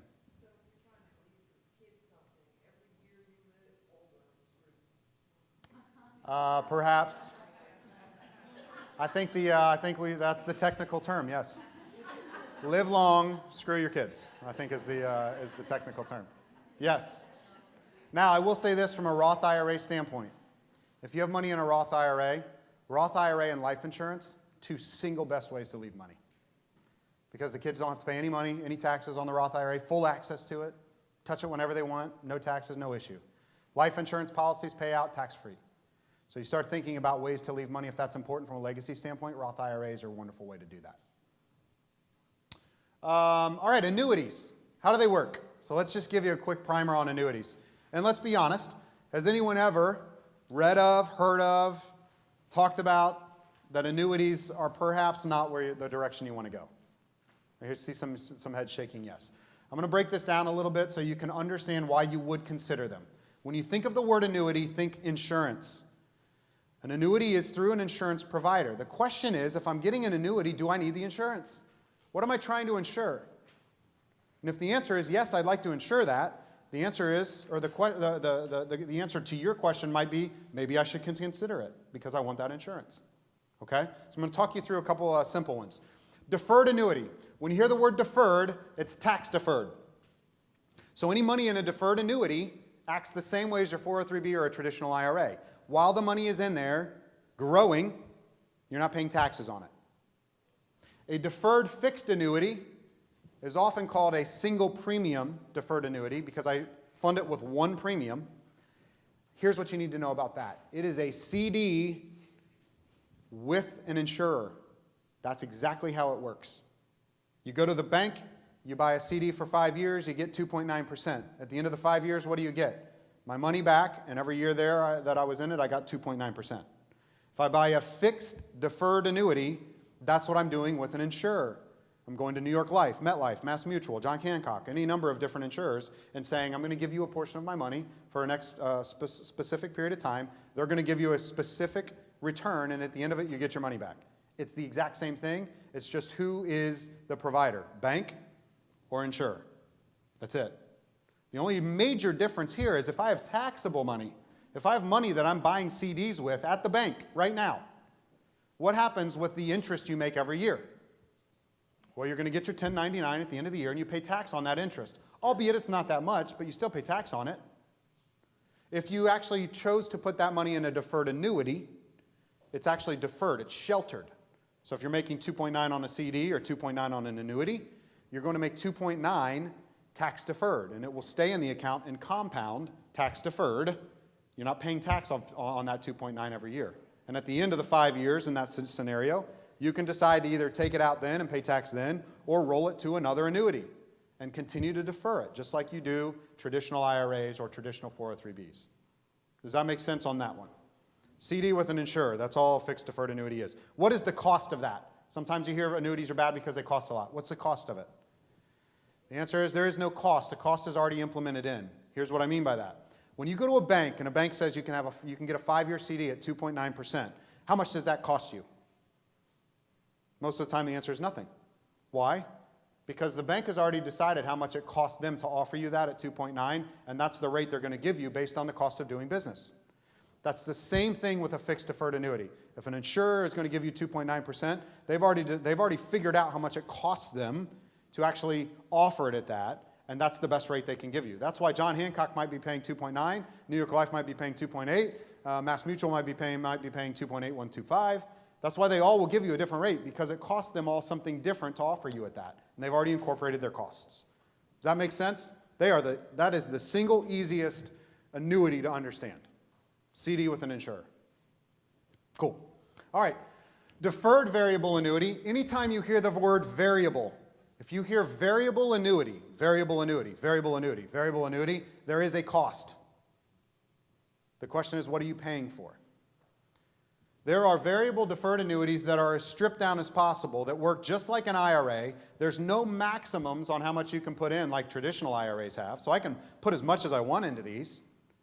I have to wait till I'm 59 and I have to take the money out.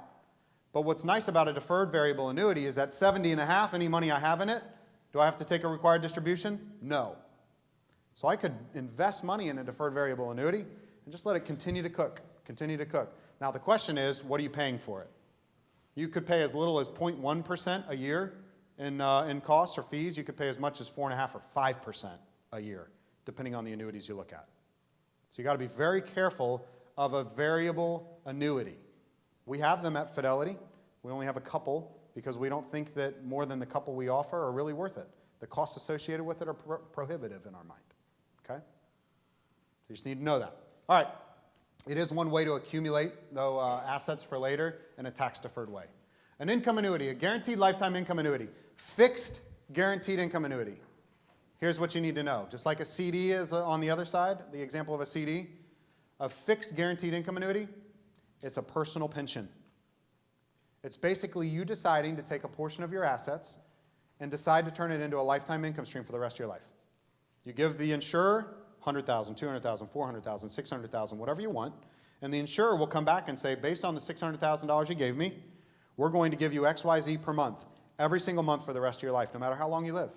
And if something happens to you, your spouse will continue to get the same amount.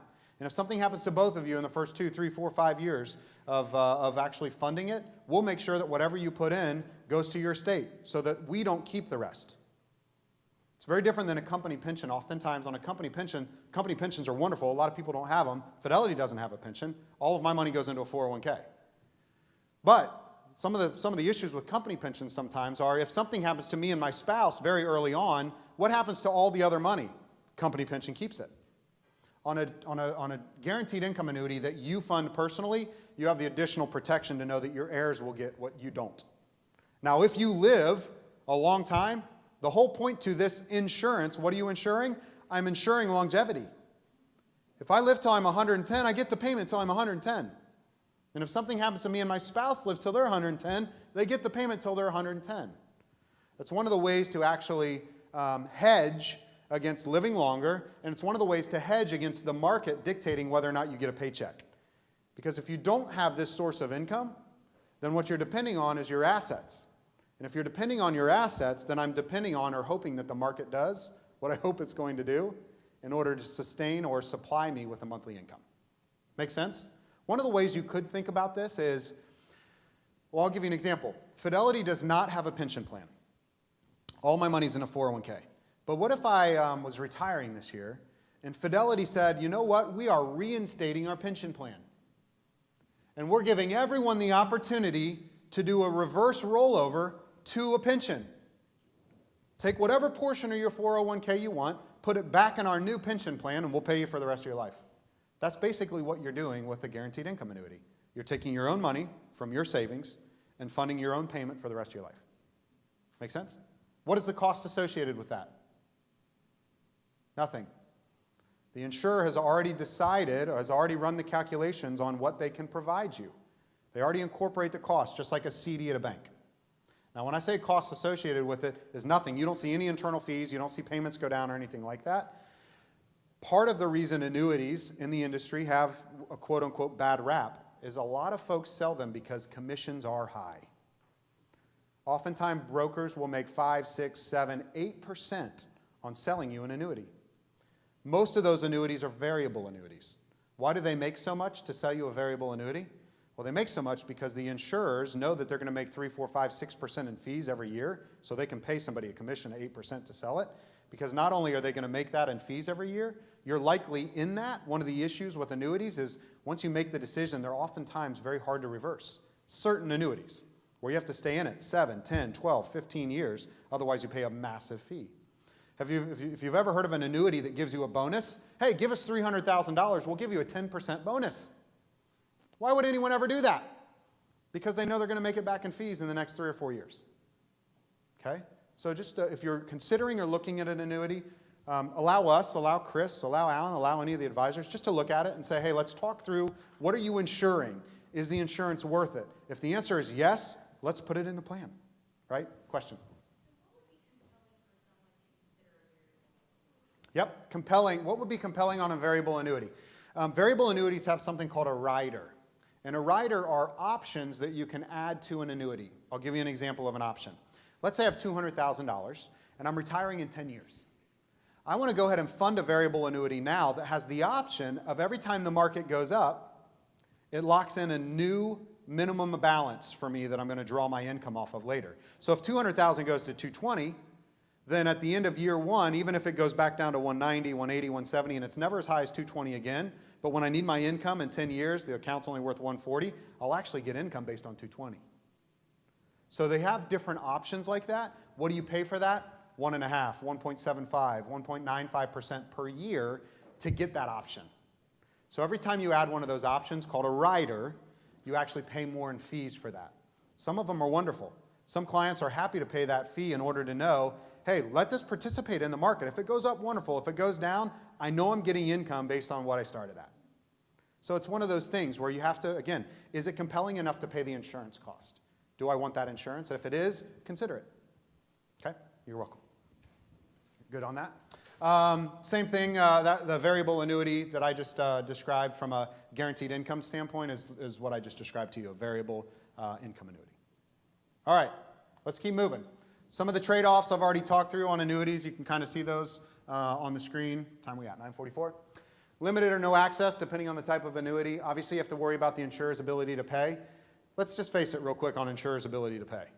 So when you think about insurers, how do insurance companies exist? Are they conservative companies or aggressive companies? Very conservative.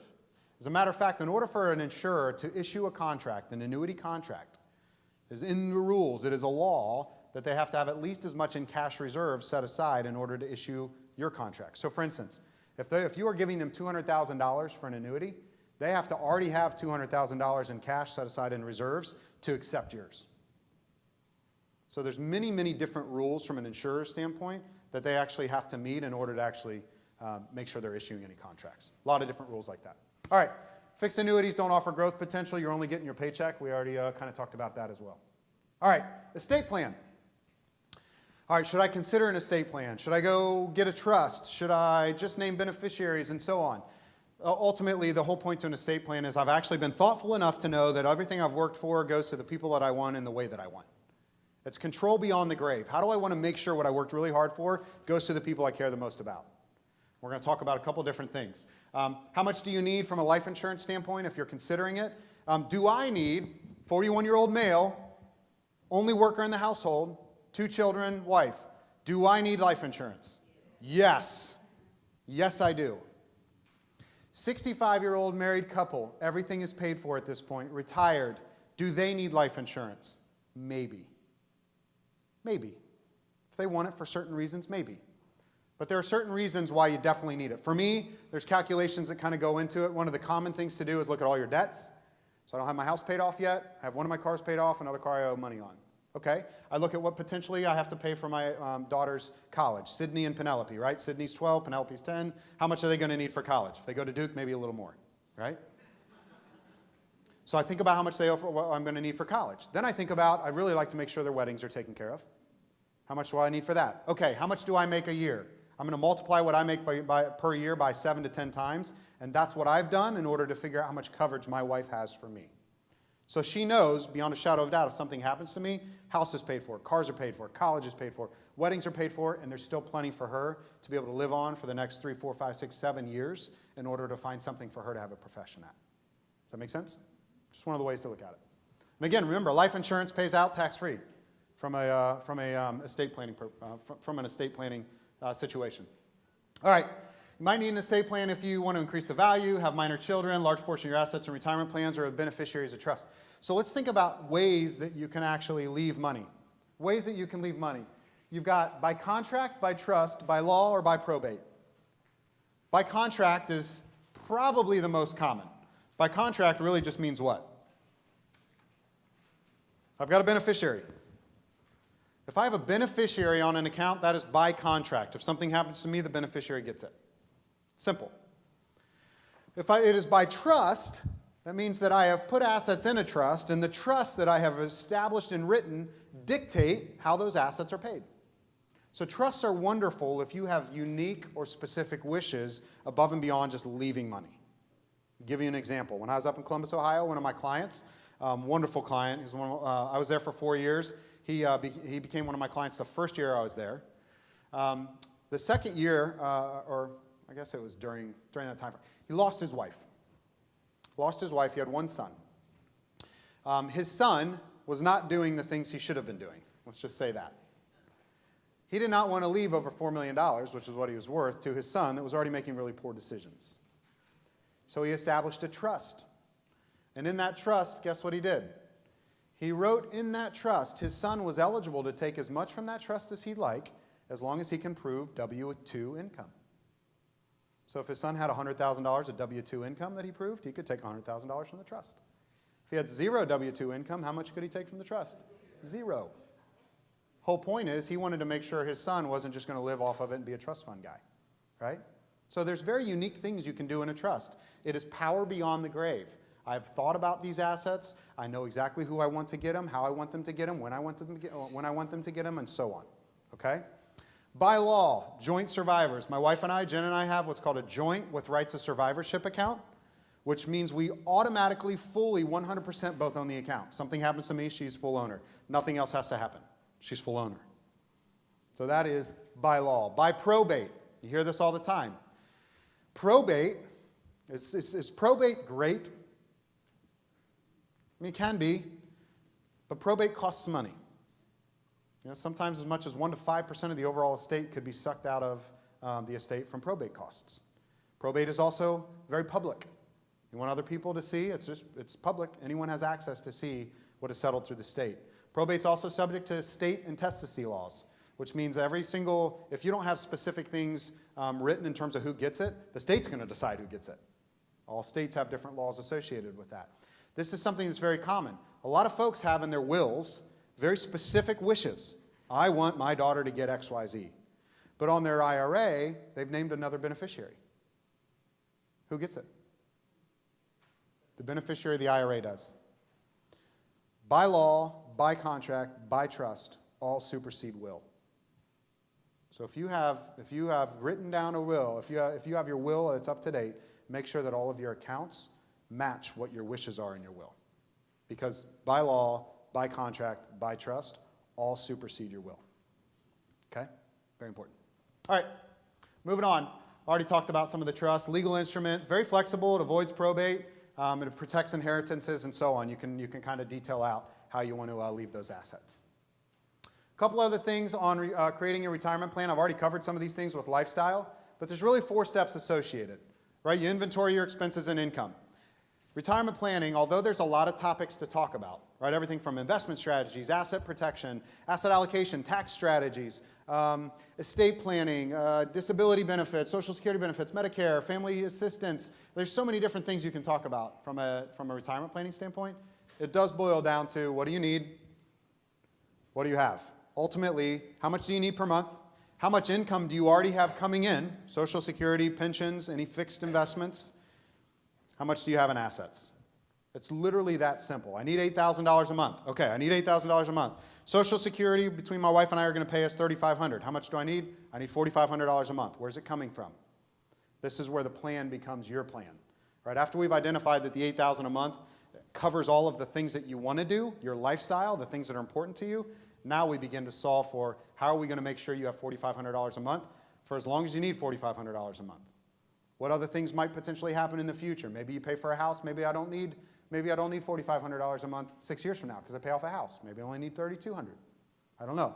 These are all the things that we look at and run analysis for you. Chris does it regularly. Alan Collins does it regularly. Any of the advisors, Raleigh, Cary, Durham, and any of our branches, literally will sit down with you and run all that analysis. There's no cost to you. We'll take care of you on that. Okay? All right. Cover essential expenses and inventory. I've already kind of opened things up with that. Your essential expenses is your lifestyle. What that truly means, if you think about what discretionary means, discretionary is defined by, I am willing to allow the market to dictate these expenses. It's discretionary. If I go on 3 cruises this year, great. If I don't, I'm still okay. Let the market dictate those expenses. The market goes down this year and you don't feel great about taking money out, don't take it out. Just make sure that's discretionary. Make sure that your necessary, your essentials, the things that your lifestyle is covered by is not dictated by whether the market does what you hope it's going to do. We've had 9 years of really good market. Had a little bit of junk earlier this year. When's the next downturn going to happen? When's the next recession going to happen? We've had 5 recessions in the last 40 years. How many we're going to have in the next 30 or 40 years? Probably 4 or 5. It's going to be titled something different. It's not going to be the tech bubble. It's not going to be the subprime mortgage crisis. It's not going to be energy crisis. It's not going to be massive inflation in the late 70s, early 80s. It's going to be titled something different, but it will happen. And when it happens, make sure that the critical assets, your lifestyle, is not going to be dictated by what happens in the market. Okay? That's the way we look at it. This is just an inventory, expenses, and income. The Planning and Guidance Center tool that is available on fidelity.com in your net benefits in the Duke benefits page. You can actually jump in there and actually start putting all of your expenses in. It's all available for you to utilize, just like Chris, just like me, just like any of the advisors could do for you. So you can kind of get in there and start analyzing all of those things if you'd like to. Consider your personal situation, family needs now, family needs later. Living arrangements as you age, we've already kind of talked about some of those things. Paying off debt, long-term care. Long-term care, does it cost a lot? It does. Average cost nationally, state dependent, average cost nationally is about $7,000 a month. Average stay nationally is about just under 3 years. Women tend to stay a little longer than men, but let's just call it around 3 years. If I need $7,000 a month, $7,000 a month is $84,000 a year. $84,000 a year for 3 years, $252,000. So I need $250,000 for a 3-year long-term care cost. Am I going to pay that out of my own pocket, or do I want to go get a long-term care policy to cover some of that? The issue with long-term care policies, most of the time, are I've waited so long to consider it that now it's very cost prohibitive. If I go get a long-term care policy and let's call it I'm 64, 65, 66, 67, maybe I have some pre-existing conditions and so on, it's cost prohibitive or you may not be able to get what you want. If you start looking at a long-term care policy at 50, 52, 54, 55, kind of a sweet spot, or even before, you might be able to get a really nice long-term care policy. Yeah, you are paying premiums on it, albeit very low at that age, and now you have that coverage later in life. So you don't have to worry about depleting your assets. We talked about Medicare. What's Medicaid? Sometimes they're confused. Medicare is federal, Medicaid is state. Medicaid will help pay for long-term care and other things, but only after what? Only after you spend every dollar to your name. So the question is, if legacy is important, do I want to have a long-term care policy? If my budget allows for it, it might make sense for me to have a long-term care policy so I'm never forced to deplete my assets, so the assets that I wanted to leave to somebody actually can go there, versus me and my spouse potentially spending $250,000 each if, in fact, we meet the averages on long-term care. All right? So it's just something we look at and incorporate when we look at the plans. Cost of retirement fund, that's your discretionary. Fun for me, most of the time, is golfing. That's changed. I've already changed. I'm 41 years old.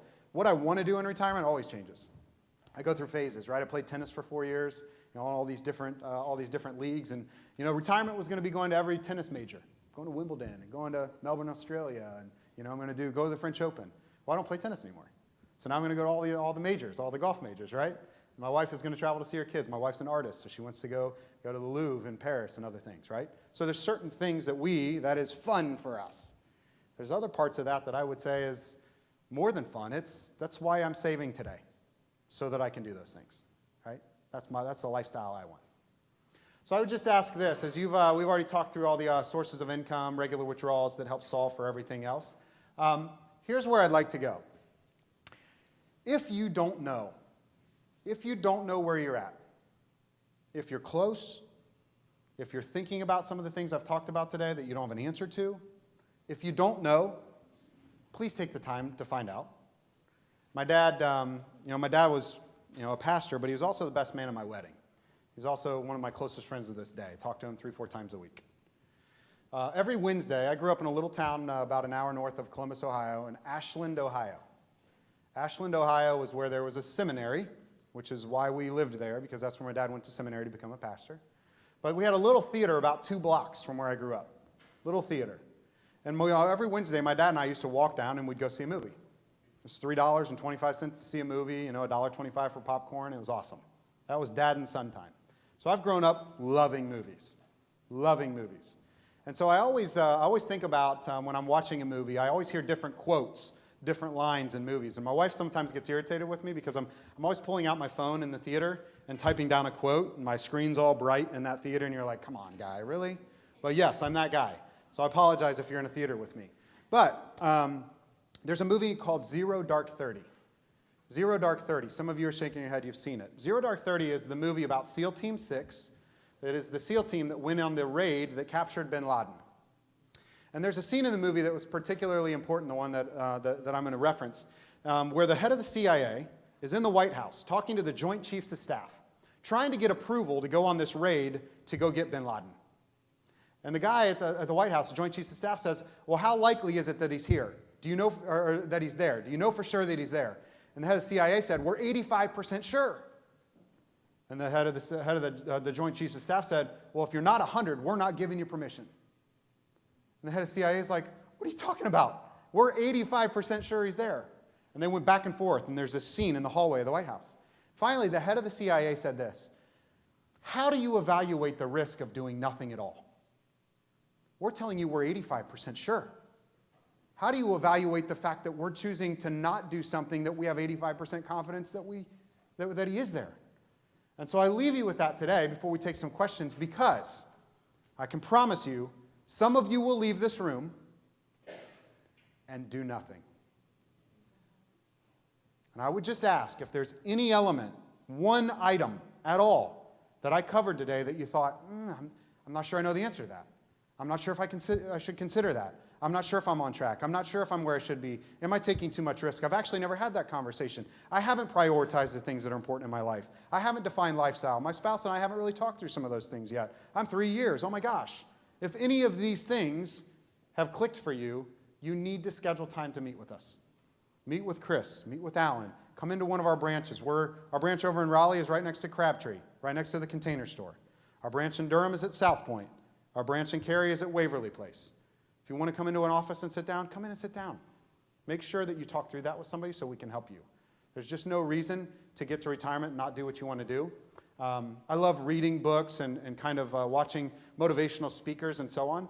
And I heard one time it said that in the workplace, cultures are created, good cultures and bad cultures, whether you want them to be or not.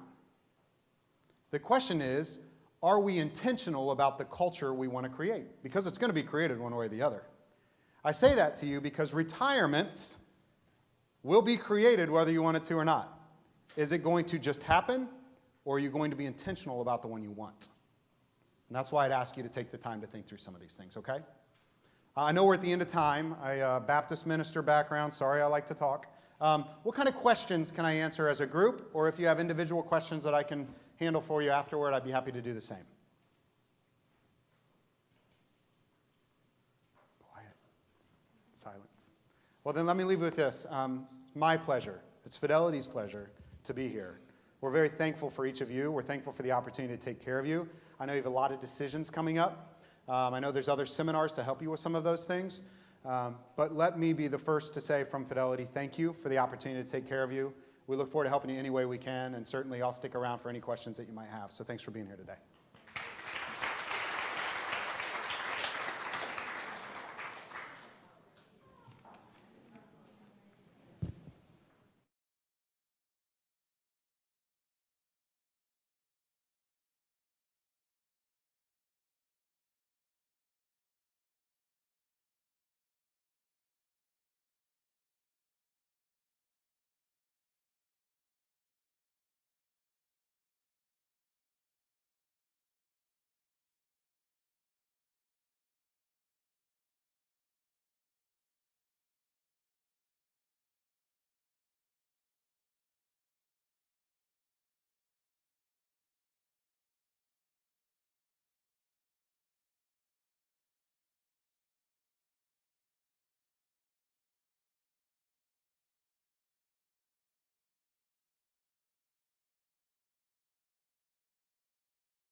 We're going to talk today about retirement. This is your Duke Benefits in Retirement.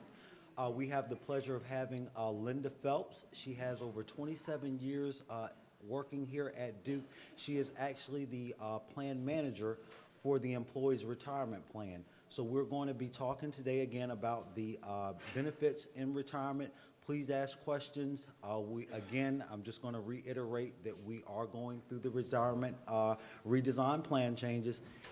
There's going to be some webinars on that throughout the remainder of this week, so please feel free to ask questions. We have some tables that are right outside that will be out there till about 2 o'clock with the vendors as well as benefits. So if you have any questions, please feel free to stop by. And housekeeping for those of you who do not know, there are restrooms right outside these doors, men and women, okay? So thank you for coming. Please join me in welcoming Linda Phelps. Thank you, sir. Good morning, everyone. Thank you for joining us today. So we are going to talk about all these Duke benefits that you've enrolled in while you're working, and now that you're thinking about approaching retirement, what's going to happen with all those benefits? I do like to keep these pretty informal, so if you have questions, feel free to ask me along the way. I'll also be available afterwards if you'd like to come up and talk with me then as well. So let's jump right in. So things that we're going to talk about today are your life insurance, educational benefits. Probably the hot topic that most of you want to know about is what's going to happen with that retiree health insurance. And then we'll also touch a bit on the Duke retirement plans. So let's start off today and talk about life insurance. Duke has carried on you, while you've been employed, a $10,000 basic life insurance policy. That's been free of charge while you've been employed, but Duke is going to stop that coverage once you retire. So if you're interested in continuing that policy, you would just contact MetLife, and they could give you quotes on what it would cost to continue it. It is based on the age that you retire, so that price could be different for everyone, but if you just give them a phone call, they can give you a quote. Now, many of you may have enrolled in our supplemental life insurance policy. That policy, as long as you've had it for at least 2 years at the time of retirement, you can continue the coverage up until the age of 95. It is a term life insurance policy. Those rates do increase as you get older. So the same scenario while you've been employed, about every 5 years when you've moved into a different age bracket, you've had a rate increase. Same scenario in retirement. You'll still continue getting those rate increases as you move into those different age brackets. Universal life insurance is another life insurance policy that perhaps you've purchased while you've been employed. You would have purchased that through either the Holroyd Agency or through North Carolina Mutual, and you would just contact either of those companies to get information on continuing that into retirement. Now, the universal life policy has had a potential for cash accumulation, so if you have those policies, you definitely want to talk with these companies when you retire. The other thing I like to mention to people as they're approaching retirement is it's a really good time to start thinking about your life insurance policies and the amount of coverage that you've selected. Perhaps when you purchased the policy, you had small children, you had a home that you needed to pay for. You may be in a very different situation now as the years have passed. Perhaps your children have grown and moved out of the house. Perhaps you've paid off that mortgage. So circumstances may have changed. It's just a really good time to start reviewing those policies and see if you still need that same amount of coverage that you initially elected. Another form of life insurance that some of you may be eligible for, we really don't see a lot of employees that are still eligible for this, but it's what we call a post-retirement certificate. It's $2,500. It's payable to either your spouse or to your estate. But to be eligible for this, you have to have been employed at Duke prior to December 1st of 1974. You also need to retire at age 65 or older. So again, we don't have a lot of employees in this space, but some of you may qualify for that. And if you do, at the time of retirement, we'll give you a certificate. It'll be signed by the university president, and we'll have it on file so that at the time of your death, it will be payable again to spouse or estate. Educational benefits. Sometimes as you're approaching retirement and you move into that next phase of life, you may have children that are still going to college. So as long as you are eligible for that tuition grant benefit at the time of your retirement, and also you have to meet the rule of 75, which is your age plus your most recent continuous service date, or you retire at age 65 or older, then you can continue the children's tuition grant benefit into retirement as well. So I moved through those benefits fairly quickly there. We're moving now over into the retiree health and dental insurance, and I know that's a space where a lot of you probably have a lot of interest. And as we start talking about retiree health and dental insurance, there are really two questions that we need to ask. The first is, are you eligible to continue the coverage into retirement? And then if you are eligible to continue the coverage, the next question is, how much is that coverage going to cost? So in order to continue it, you do have to have the insurance at the time that you retire, okay? You also have to have any dependents on the plan. If you're going to cover your spouse, they need to be on your policy at the time of retirement. You cannot pick up coverage after retirement. You cannot add a dependent after retirement, okay? Let's say, for example, you have our health insurance plan, but you don't have our dental plan. Once you retire, you would not be able to add that dental insurance. You need to be on the policies at the time of retirement in order to continue them. And then, of course, you have to meet those eligibility requirements once you retire. So let's focus for a minute on employees who work for the university or the medical center. Your eligibility requirement is going to be to meet the rule of 75. Again, that rule of 75 is your age plus your continuous service date, and that is your most recent continuous service date. So if you worked for Duke, you left for a period of time, and you came back, it's your most recent continuous service date that we're going to be looking at. If you are an employee of the health system, if you were hired prior to July 1st of 2002, then your eligibility requirement is going to be that rule of 75 as well. If you were hired on or after July 1st of 2002, then you need to have 15 years of continuous service after the age of 45 to be eligible to keep the retiree health and dental insurance. Okay? So that's the first part of our question is, am I eligible?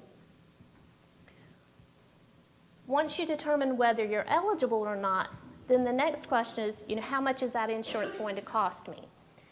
So, and it varies. There's not one specific answer that I can give you for that. It's depending upon when you met that eligibility requirement. You may fall into a space where you pay 100% of the premium, or you may fall into a space where Duke will pay 60, 70, or 80% of that premium for you, and you pick up the remainder of the premium. It's really hard to answer that on an individual level with a room this size. So if you have not made that determination yet, if you will call our office, if you call the Human Resources Information Center at 684-5600, someone can look at your individual information, and we can tell you exactly the date that you would be eligible and also that premium level that you would fall into.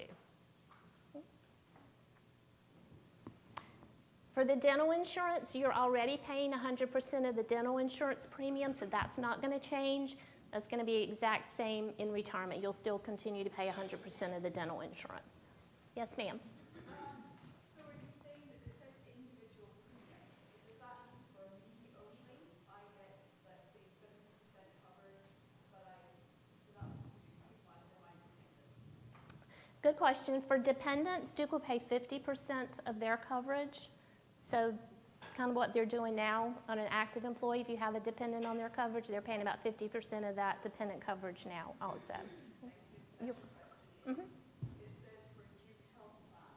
So does that cover only North Carolina, or if you move to you're retired, does that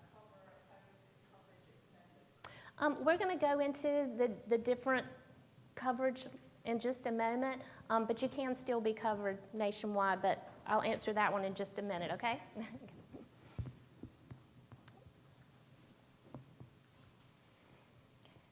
For someone that is not eligible to continue the coverage into retirement, we can offer you COBRA for 18 months. That COBRA, again, you do have to be participating in the plan at the time that you leave Duke. The coverage, the cost of it is the total premium plus an additional 2%. It is billed on a monthly basis, so if you fall into that space and need to take the COBRA, but maybe don't need it for the entire 18 months, you could sign up for COBRA, keep it for as long as you need it, and then cancel it during that 18 months if you don't need it the entire time. So let's talk a little bit about the health insurance and what it looks like, what plans you're going to be on in retirement. When you retire, if you and your dependents, if everyone is under the age of 65, then you can stay on the same health plans that you're on right now as an active employee. You can still participate in Duke Select, Duke Basic, Blue Care, or Duke Options. Okay? As a retiree, you will still get open enrollment packets. So if you wanted to change your plan during an open enrollment period, you could do that. For instance, if you're on Duke Select right now, living in this area, you retire, you move out of state, then we can move you over to Duke Options, you would still have coverage, okay? That's, under that scenario, everyone on the plan needs to be under the age of 65. If you or your dependent, one of you is over the age of 65, the person who is 65 or older is going to need to enroll in Medicare Part A and B. Medicare is going to be your primary insurance, and your Duke insurance is going to be a secondary to Medicare. We're going to move you over to a plan that's called Duke Plus, and that's our plan that coordinates with Medicare. The person on the plan who's under 65 would only have Duke Plus until they turn 65, and then they would pick up Medicare as well. Okay? Now, let's look at a different scenario. Let's say that you're continuing to work at Duke, but you're dependent.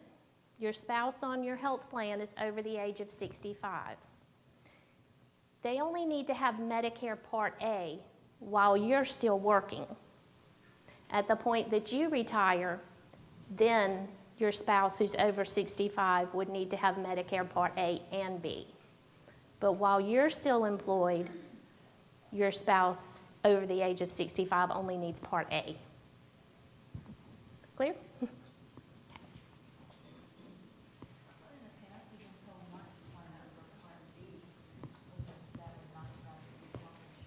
Well, if you're still employed, you do not have to sign up for Medicare Part B until you retire. And then once you're over the age of 65 and you're retired, that's when you sign up for Part B. So if you're going to work past the age of 65, don't sign up for Medicare Part B. You don't need to start paying for that yet. Okay? Over 65 and retired is when you sign up for Medicare Part B. Yes, ma'am. Just make sure I'm clear, so if you're both over 65 and you retire at the same time, you both have to sign up for Medicare A&B. Correct. The question was, if you are both over 65, you're both retired, then you both have to have Medicare Part A and B. Yes, ma'am. What if your dependent is over 65, they signed up for A, would Select still be their primary insurance or Medicare? Okay, so if you, our employee, are still working, your spouse is over 65 and they're retired, they only sign up for Medicare Part A. Let's just assume you're on Duke Select Health Insurance. Your spouse stays on that Duke Select policy with you until you retire. And then when you retire, your spouse who is over 65 has Medicare Part A and B. We move both of you over to Duke Plus, which is our plan that coordinates with Medicare. Okay? Yes, ma'am. The Duke Plus covers the Part D, right? So we don't have to sign up for a separate Part D if we have to Correct. And Medicare Part D is pharmacy insurance, and we're going to talk about that one in just a minute. Okay?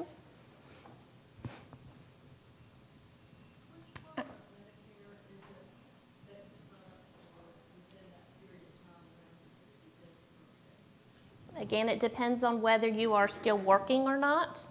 If you are still actively employed, you only need to sign up for Medicare Part A.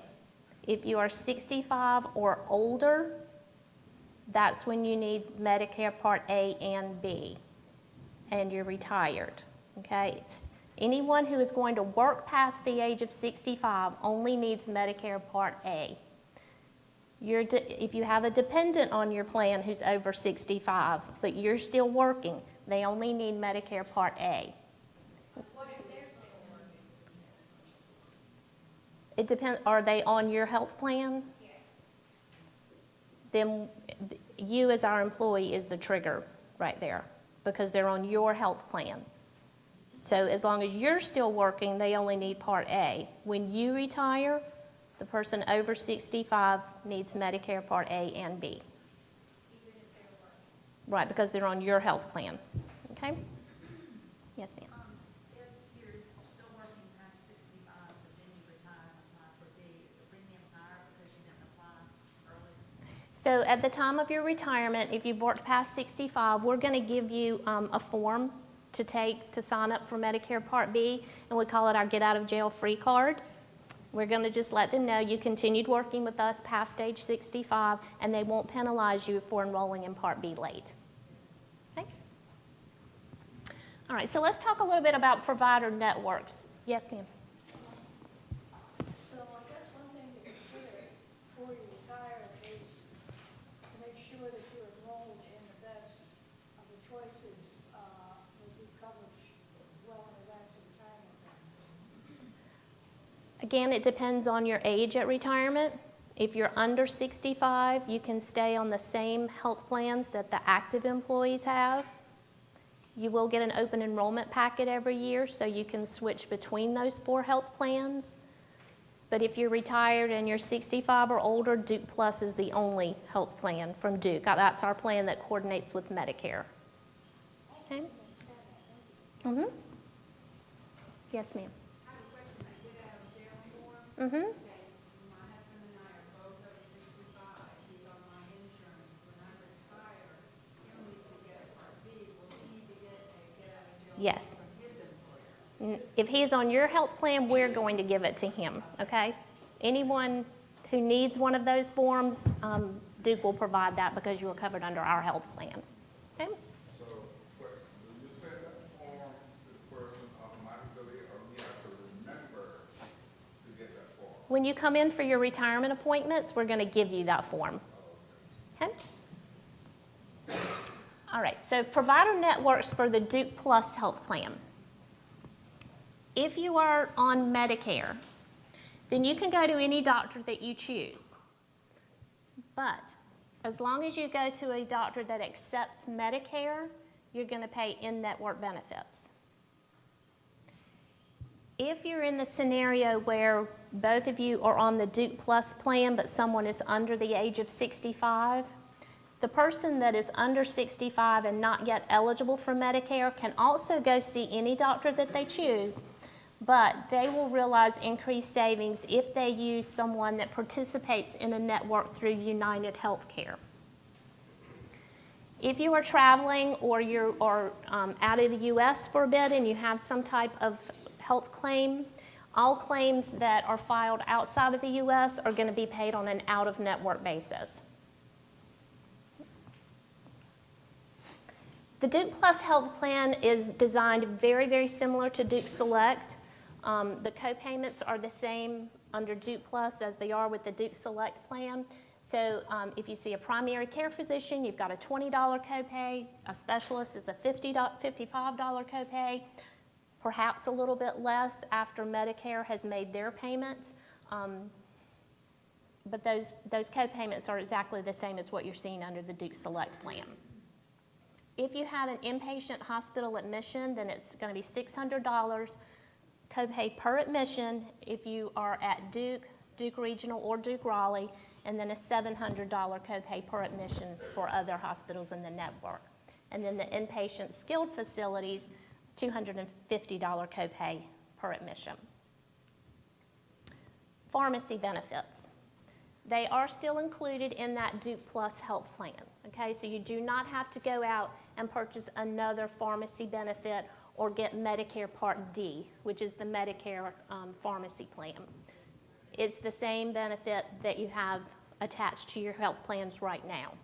So you can go to a retail pharmacy, you can get a 34-day supply, you can use the home delivery or the mail order service and get a 90-day supply. A couple of ways that you can save some money with the pharmacy benefits is to use that home delivery. Also, to use generics. If your doctor is prescribing a new drug for you, have a conversation with them and ask them, is there a generic available that's going to work just as well? So you've retired, you're eligible for that retiree health insurance. How do you maintain that coverage? The first one's very simple. You make your monthly premium payments, okay? If you don't pay for the coverage, it's gonna get canceled. You really don't have to worry about that because we can set it up either on a bank draft your checking or savings account every month, or if you are receiving a benefit from the employee's retirement plan, we can deduct it from that retirement check every month. So you don't have to think about making those monthly payments. Also, if you are eligible for our retiree health insurance and you cancel it after retirement, you cannot pick that coverage back up again. There's one exception to that rule, and that is if you leave employment with Duke and you go to work for someone else and you are covered under their health plan. You can suspend your Duke health insurance while you're covered under another employer, and then as long as you notify us within 30 days of the coverage ending with your other employer, we'll let you come back onto the Duke health plan. You do have to maintain continuous coverage. We will ask for a statement from your other employer showing proof of that coverage, but that's the one exception to kind of suspending our coverage that we would let you back on. Otherwise, if you just cancel the coverage in retirement, then you cannot pick it back up again. Also, this coverage through another employer needs to be you, our Duke retiree, working for another employer. It cannot be you going on to your spouse's plan as a dependent. Okay? Can you repeat that again? Sure, back up here. Okay. So you've worked for Duke, you decide to retire, you're eligible for our retiree health insurance, and you go to work for another employer. You can suspend your coverage with Duke and pick up that other employer's health insurance. As long as you maintain continuous coverage the entire time that you're off of our plan, you notify us within 30 days of that other employer's coverage ending and bring us a statement from that other employer saying that you've had that continuous coverage, you can come back on our health plan, okay? The part that really interests me is you said if you're a spouse on your spouse's plan. Right. you do. Okay, so let's say that, you know, Okay, you, let me get this there. My wife's gonna continue to work and I'm gonna retire. Okay. I'm on her health plan. okay. Okay. Once she retires, am I eligible, if I meet the 75 for the youth health? If you're covered under your wife's health plan, it's gonna be her eligibility that's gonna trigger you being able to stay on her plan And I will continue as a dependent. on her retirement coverage. Right. Thank you.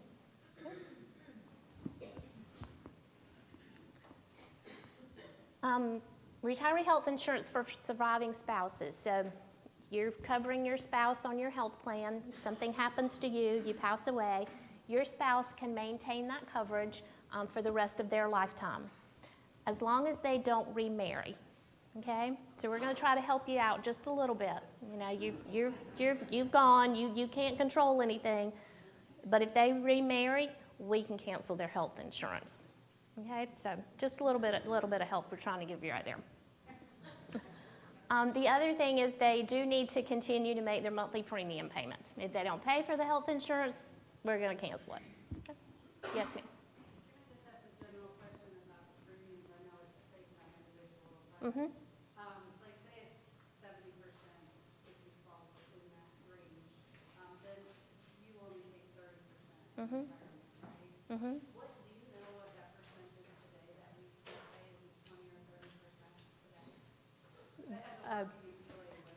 I don't know exactly. I would say maybe in the 20 to 25% range.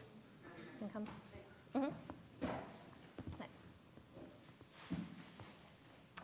Do we have any other questions around health care before I move on? Yes, sir.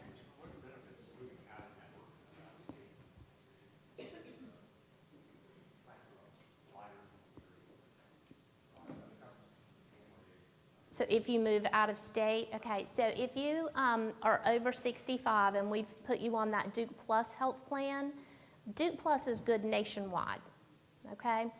So although it's designed very similar to Duke Select, it's more open. You know, Duke Select is combined to a network of physicians that are predominantly right here in this area. Duke Plus is good nationwide. So if you move to, you know, Kentucky, Ohio, California, wherever, if you're on Duke Plus, you're still going to have coverage. And if you're seeing a doctor that accepts Medicare, it's covered in network. Okay?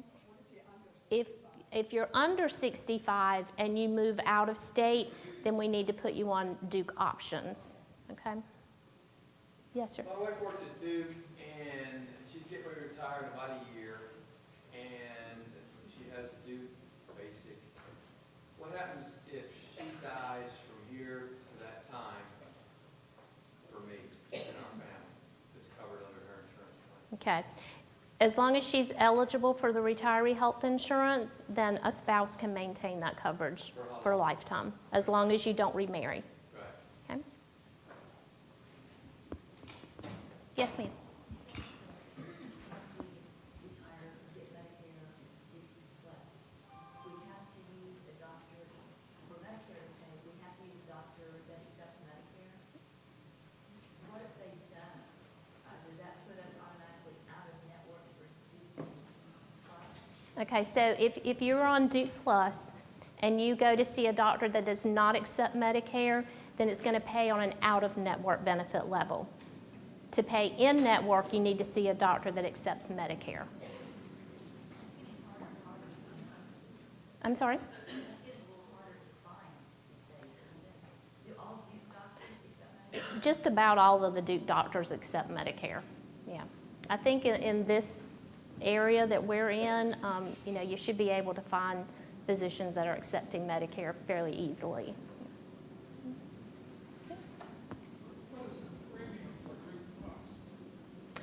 I don't know the premium for Duke Plus right off of the top of my head, and it depends on if it's just individual coverage or if you're covering a dependent as well.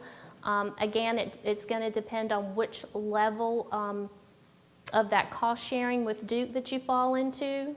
So if you called our office, we could look at your individual information and let you know what that cost would be. Yes, ma'am. Is the Duke Plus plan more like a Medicare Advantage plan or a Medigap plan, or is it its own thing? Well, it's what we say is it's a secondary to Medicare. So if the other thing that you want to do as you're approaching retirement, as you're turning 65, it seems like everyone in the world knows that you're about to have that 65th birthday. And you're going to get bombarded with mail from many insurance companies that are going to want you to purchase their health insurance. So I encourage you to take a look at that and then just start looking at your own individual situations to see if staying on the Duke Plus plan is going to be the best for you, or if, you know, maybe picking up one of these other companies is better. That kind of turns into a personal decision at that point. I think the Duke Plus plan is a very good plan, but, you know, everyone can have individual circumstances that, you know, so I would say all that mail that's going to come in, just, you know, glance through it and just kind of see which one's best for you. Yes, sir.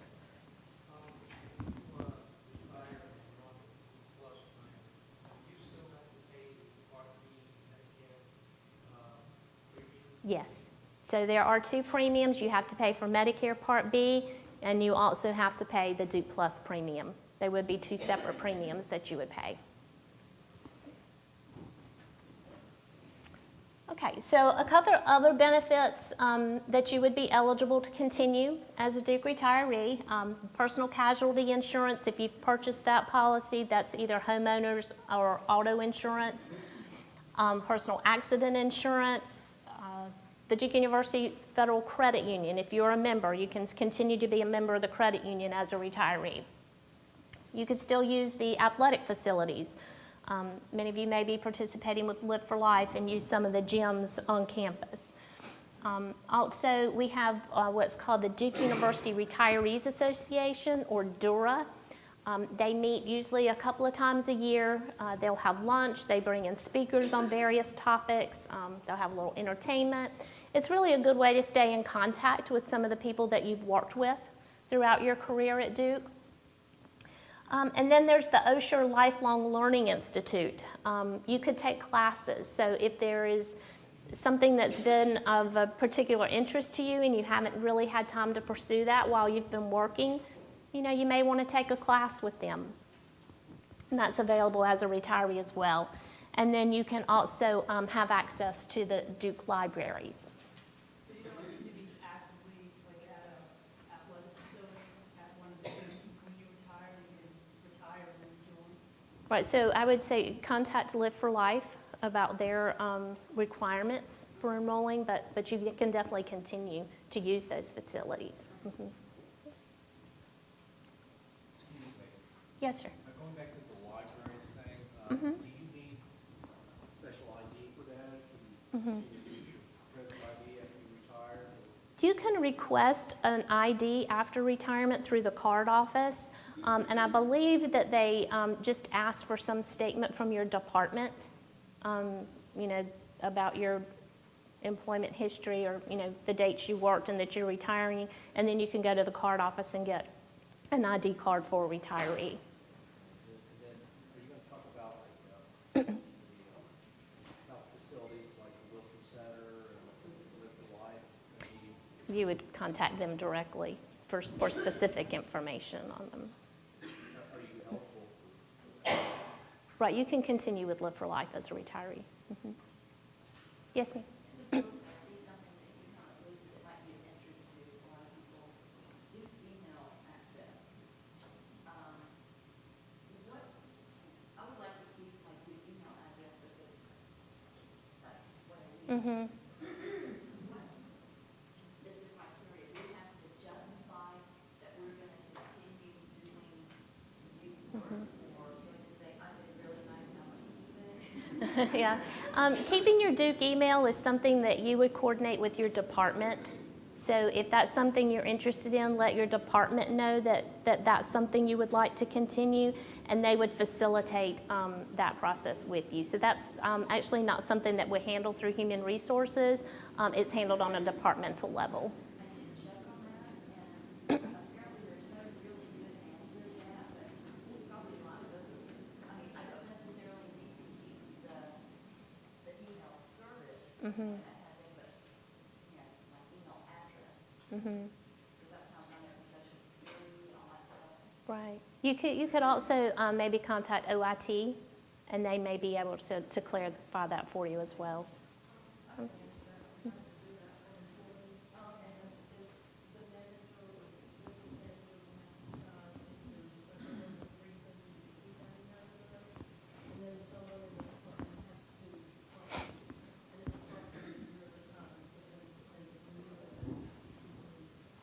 What is a good enough reason to it? I mean, I've been here a long time, I'm really nice.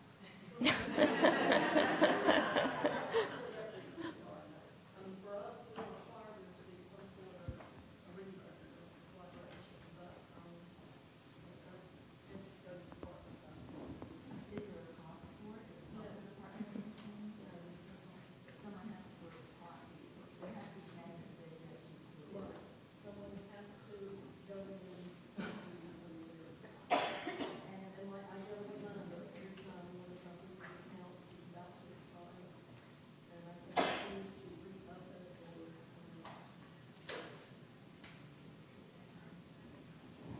Yes, sir.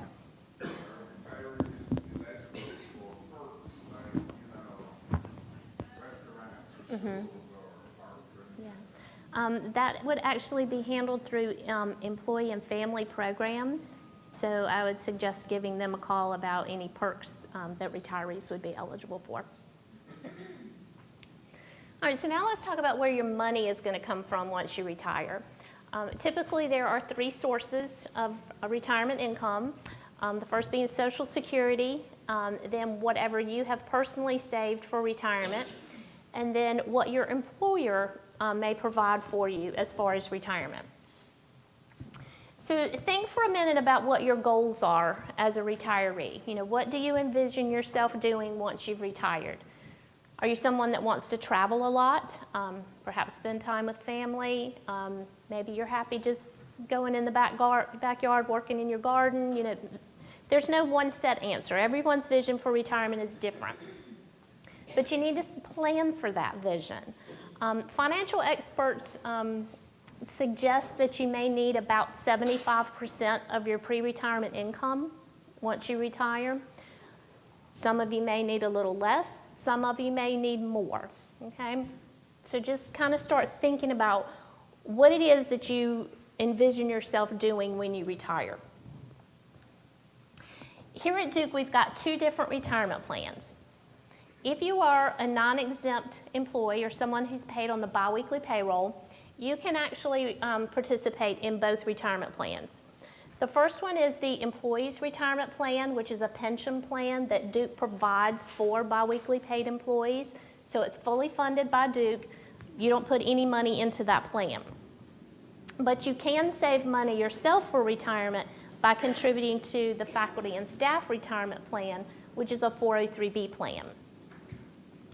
If you are an exempt employee or paid on the monthly payroll, then both your contributions towards retirement and what Duke funds for retirement are both through the Faculty and Staff Retirement Plan.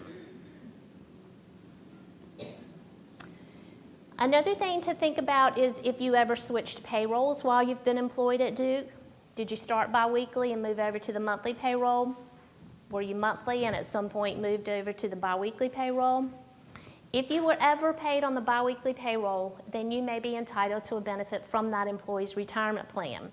And I talk with people all the time that kind of forget about, oh yeah, when I was hired, I worked biweekly for X number of years, and they kind of forget that they may have that ERP benefit as well. If that's the case, if you've changed payrolls, then your benefit from the ERP plan, the Employees Retirement Plan, is going to be calculated on the time that you were paid as a biweekly paid employee. On your benefit statements, hopefully all of you received those at the beginning of May. You should have a projection on there from the ERP plan if you were eligible for that. So how do your benefits grow?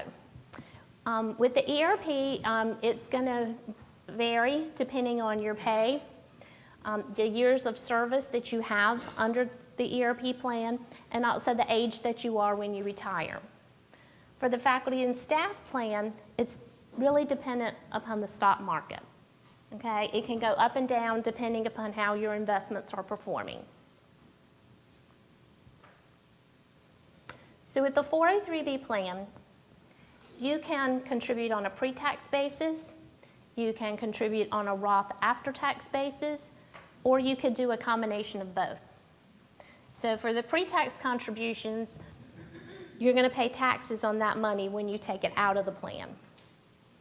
With the Roth after-tax contribution, you're paying the taxes up front, and then when you withdraw it, your contributions and your earnings, you're taking that back out tax-free because you've paid taxes on it before you put the money in.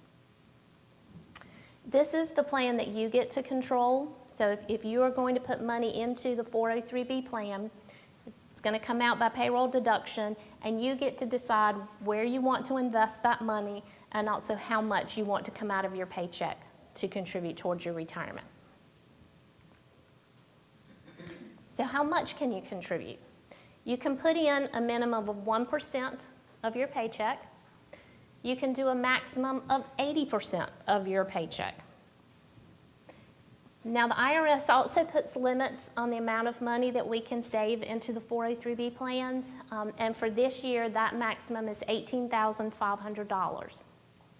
Unless you are age 50 or over, and then you can contribute an additional $6,000. There's one more layer to this, and that's if you have more than 15 years of service with Duke, then you may be eligible to put in an additional $3,000. Okay? If you think you're falling into this space, give our office a call and let us look at that information for you, okay? So here's just a quick example of the faculty and staff retirement plan. This is an exempt or monthly paid employee. They are making $80,000 a year. The Duke contribution formula for 2018 is 8.9% of the first $64,000 in salary. If you make more than $64,000, then Duke would contribute an additional 13.2% on your salary over $64,000 up to a limit of $275,000. So what does that look like when we're talking about actual dollars? Again, 8.9% of the first $64,000 gives you $5,696. Then we would add to that 13.2% of that remaining salary over $64,000, which gives us an additional $2,112. And what Duke is putting in for the retirement plan, Duke's contribution is $7,808.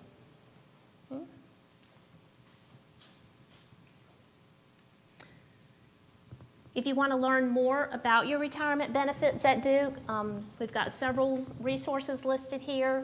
One is your annual benefit statement. Again, they came out at the beginning of May. I think you've all received those and had a chance to look at them.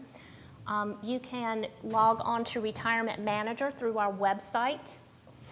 The Employees Retirement Plan, if you are eligible for that plan, you can go on to our website. There's a link where you can actually go in and request an estimate. You can do that estimate based on a particular retirement age or a retirement date, and it will let you know what you would receive from the Employees Retirement Plan.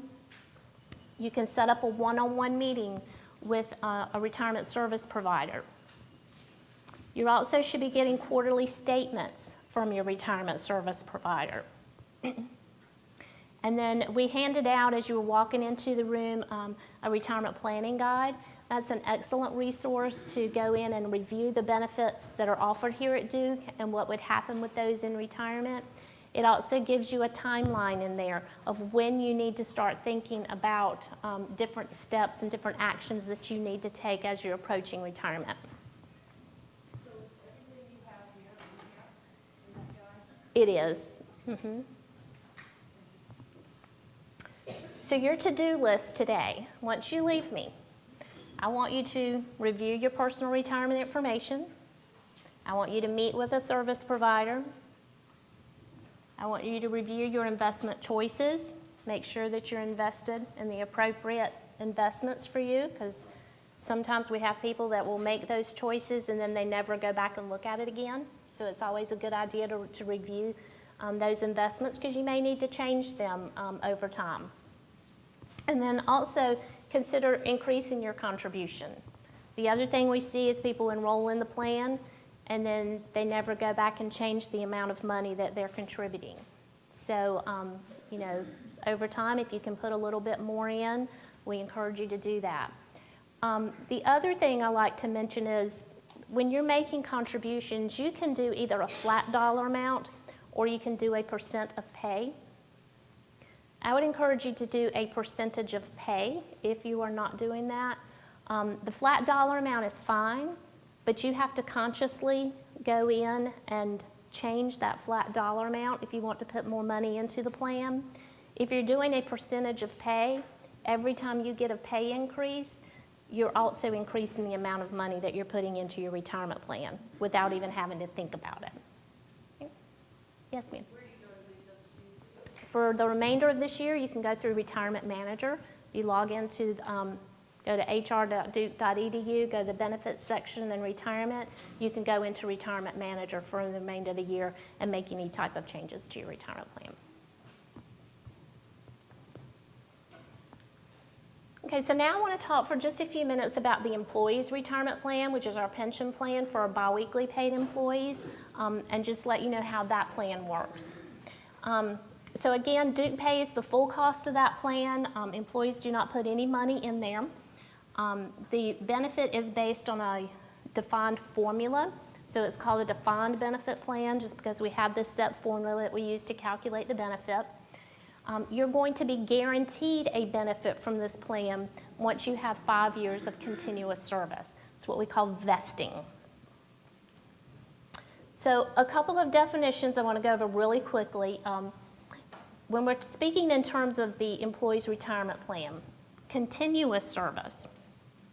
If you work 1,000 hours or more during one of our fiscal years, which runs from July 1 through June 30th, that's earning a year of continuous service. Credited service are all of your years of continuous service after you become a plan member, okay?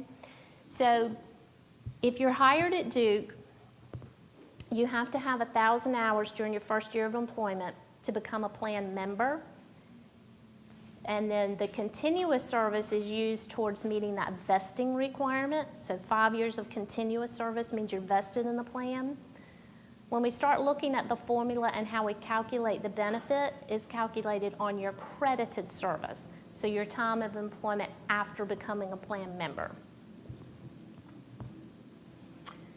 Eligibility is automatic as long as you're age 21 and you've worked at least 1,000 hours during your first year of employment, or if you meet that mark or miss that mark, and you work 1,000 hours during any future fiscal year, you'll automatically become a plan member. So there are no enrollment forms that you need to fill out. We keep track of it. We run reports every month, and if you're a plan member, we mail you out a letter just saying, you know, congratulations, you're now a plan member. Again, the benefit is based on a defined formula. So we look at your salary, we look at your average final compensation.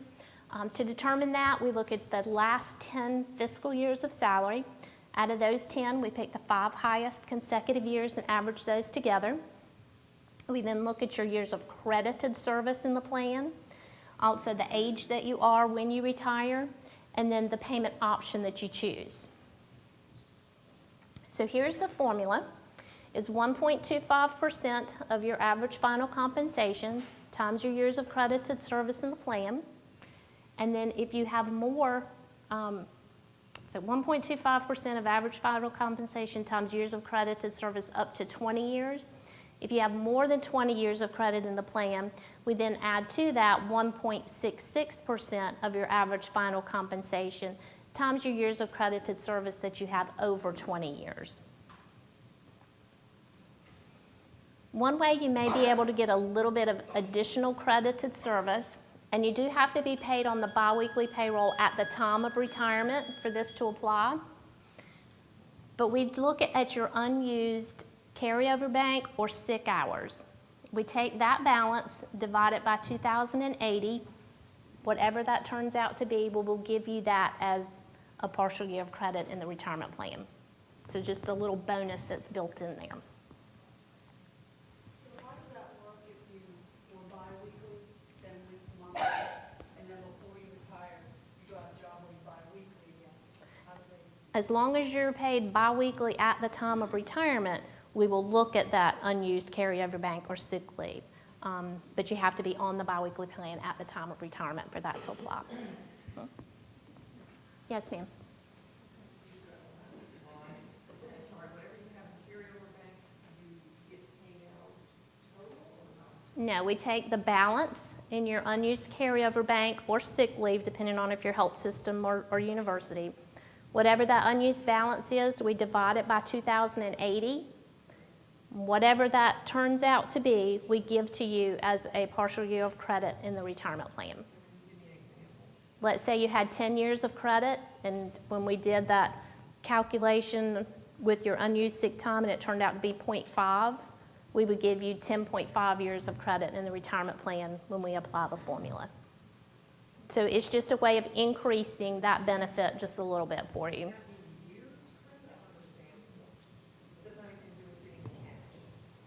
Right, it's what we use in determining, in the formula, so the formula is based on your salary, your years of credited service in the plan, and your age. It's a way of increasing that credited service.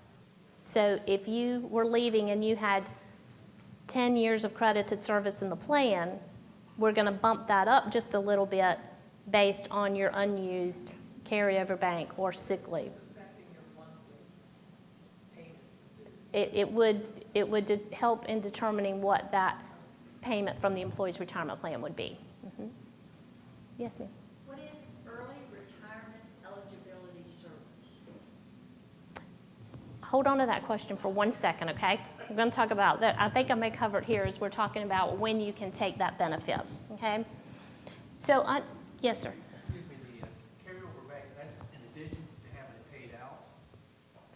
So when you leave your short-term bank and your long-term bank, you're going to work with your department on being paid out for those hours. The unused carryover bank, as long as you're being paid biweekly at the time that you retire, it's used in calculating the benefit for the employee's retirement plan. So you don't get paid out for your unused carryover bank. That contradicts what I was told. I was told that that was paid out at retirement. So you're saying that whatever number of hours that is, the only credit you get is by dividing 2080 into that? Right. And that- And then that is figured into calculating your ERP benefit. The short-term and long-term combined? So there are 3 different banks.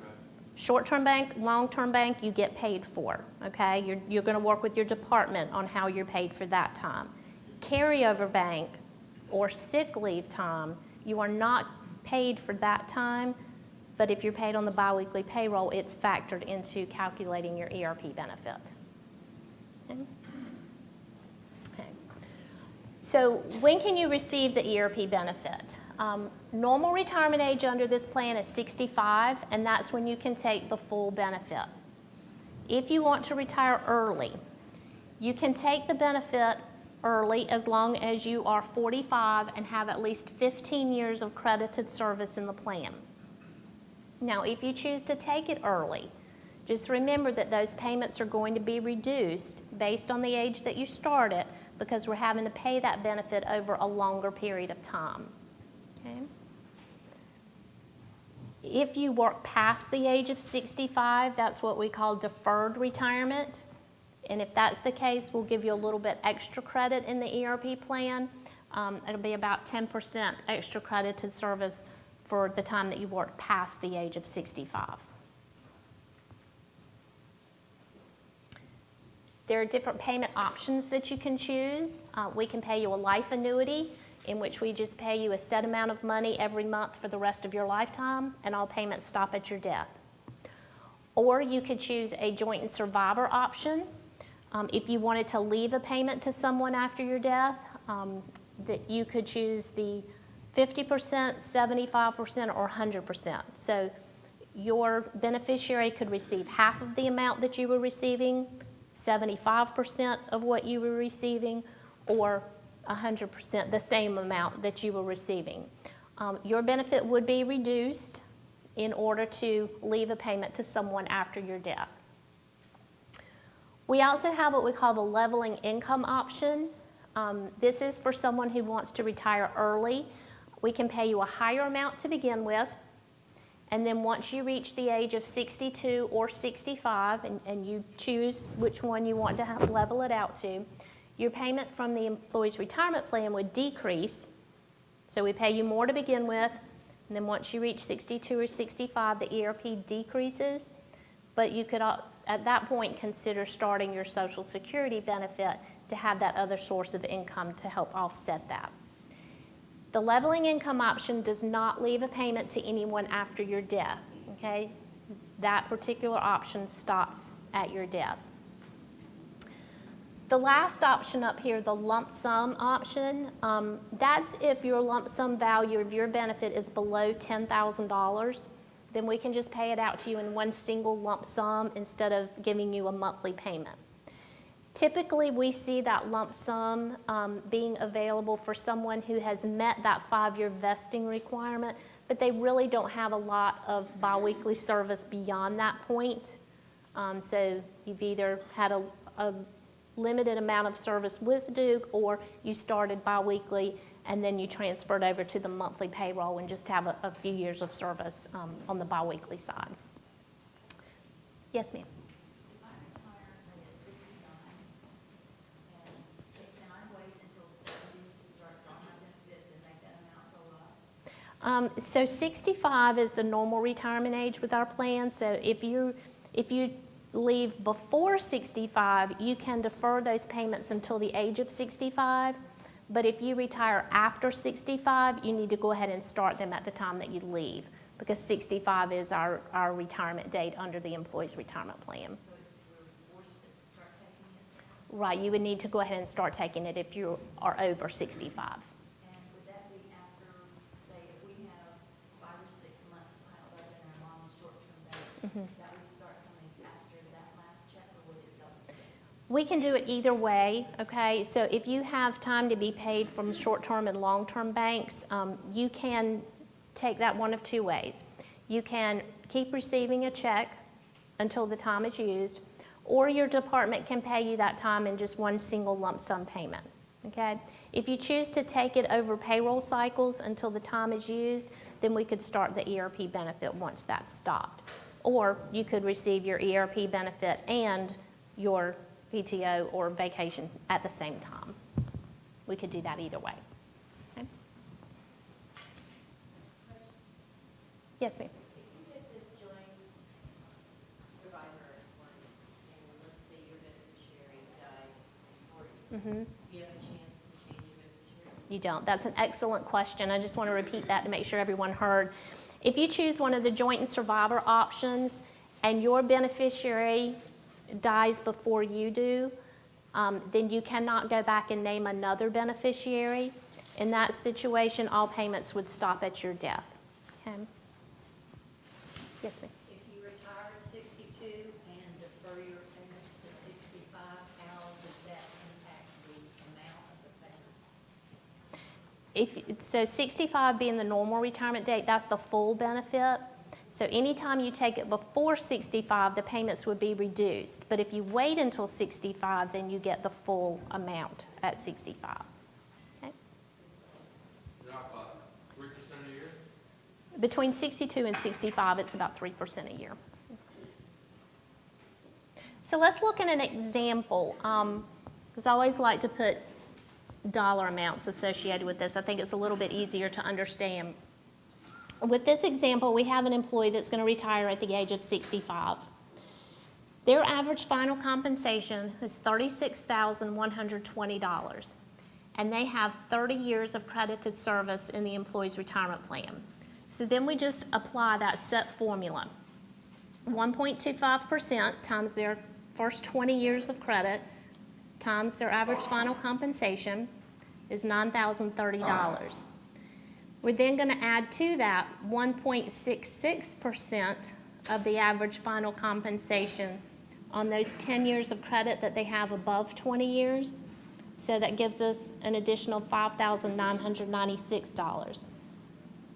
This employee is going to have an annual benefit from the employee's retirement plan of $15,026 or a monthly benefit of $1,253. But then we need to think about all those other sources of income. So we have the $1,253 from the employee's retirement plan. This person could receive $1,497 from Social Security. And then we're also assuming that they have been saving into the faculty and staff retirement plan. They've been contributing 3% of their salary. So they get another $479 from the faculty staff retirement plan. When you add all of those sources of income together, you get a total monthly income of $3,229, and this person has just replaced 97% of what their pre-retirement income was. Okay? One more example. This is someone who's going to retire early at 62. Okay, so we've taken the same employee, but they're going to leave at 62 instead of taking the benefit at 65. So their annual benefit at 65 was $15,026. We're going to reduce it 3% each year between 62 and 65. Their annual benefit is now $13,674, or a monthly benefit of $1,140. Again, put those other sources of income in there with it. $1,162 from Social Security, $1,140 from the Employees Retirement Plan, and $428 from the Faculty Staff Retirement Plan. You get a total monthly income of $2,730. They've just replaced 82% of their pre-retirement income. Okay? So it's just, I like to show you this example to show that it's important not only the benefit that you're going to get from Duke, what Duke is contributing to your retirement, but you also need to be saving money yourself for retirement, because that can make a big difference in what your monthly income is going to be once you start adding all of those sources together. Yes, ma'am. What would be negative about using your paychecks for your short-term banking stuff, right, when you retire, and also taking your monthly retirement? It's really a personal choice. I mean, you know, depending upon the time of the year it is, you know, you may have a little bit of a tax consequence. Sometimes, you know, if it's at the end of the year, people don't want to take that lump sum payment for unused long-term bank, short-term bank, or vacation time. They like to stretch the payments out so that they're not hitting, you know, a lump sum payout of all of that unused vacation time right at the end of the year and pay more taxes on it. But You're using it just like a paycheck. mhm, I mean, is there any negative also in your retirement? I don't see it. not unless it's just, you know, something personal that some other income sources that we don't know about that might put you in a higher tax bracket. Mhm. Yes, sir. Can you roll back into your full three? Not if you're receiving a monthly payment, okay? If your lump sum value is under $10,000, then yes, you could take that lump sum as either a cash payment, or you could roll it over into another retirement plan. Your Duke retirement plan being an option, you could do a rollover of the lump sum. So it has to be under 10, not over 10? Right, not over 10. Has to be under 10,000 for us to pay it in a lump sum. Yes, sir. Can you wait and take this retirement situation at Duke at 66, 68, 70? 65. Unless you are still working beyond age 65, then we could delay it. Otherwise, you can defer it up until the age of 65. Okay. Other questions? Okay. Well, then I thank you very much for coming this morning. I appreciate your time. Thank you.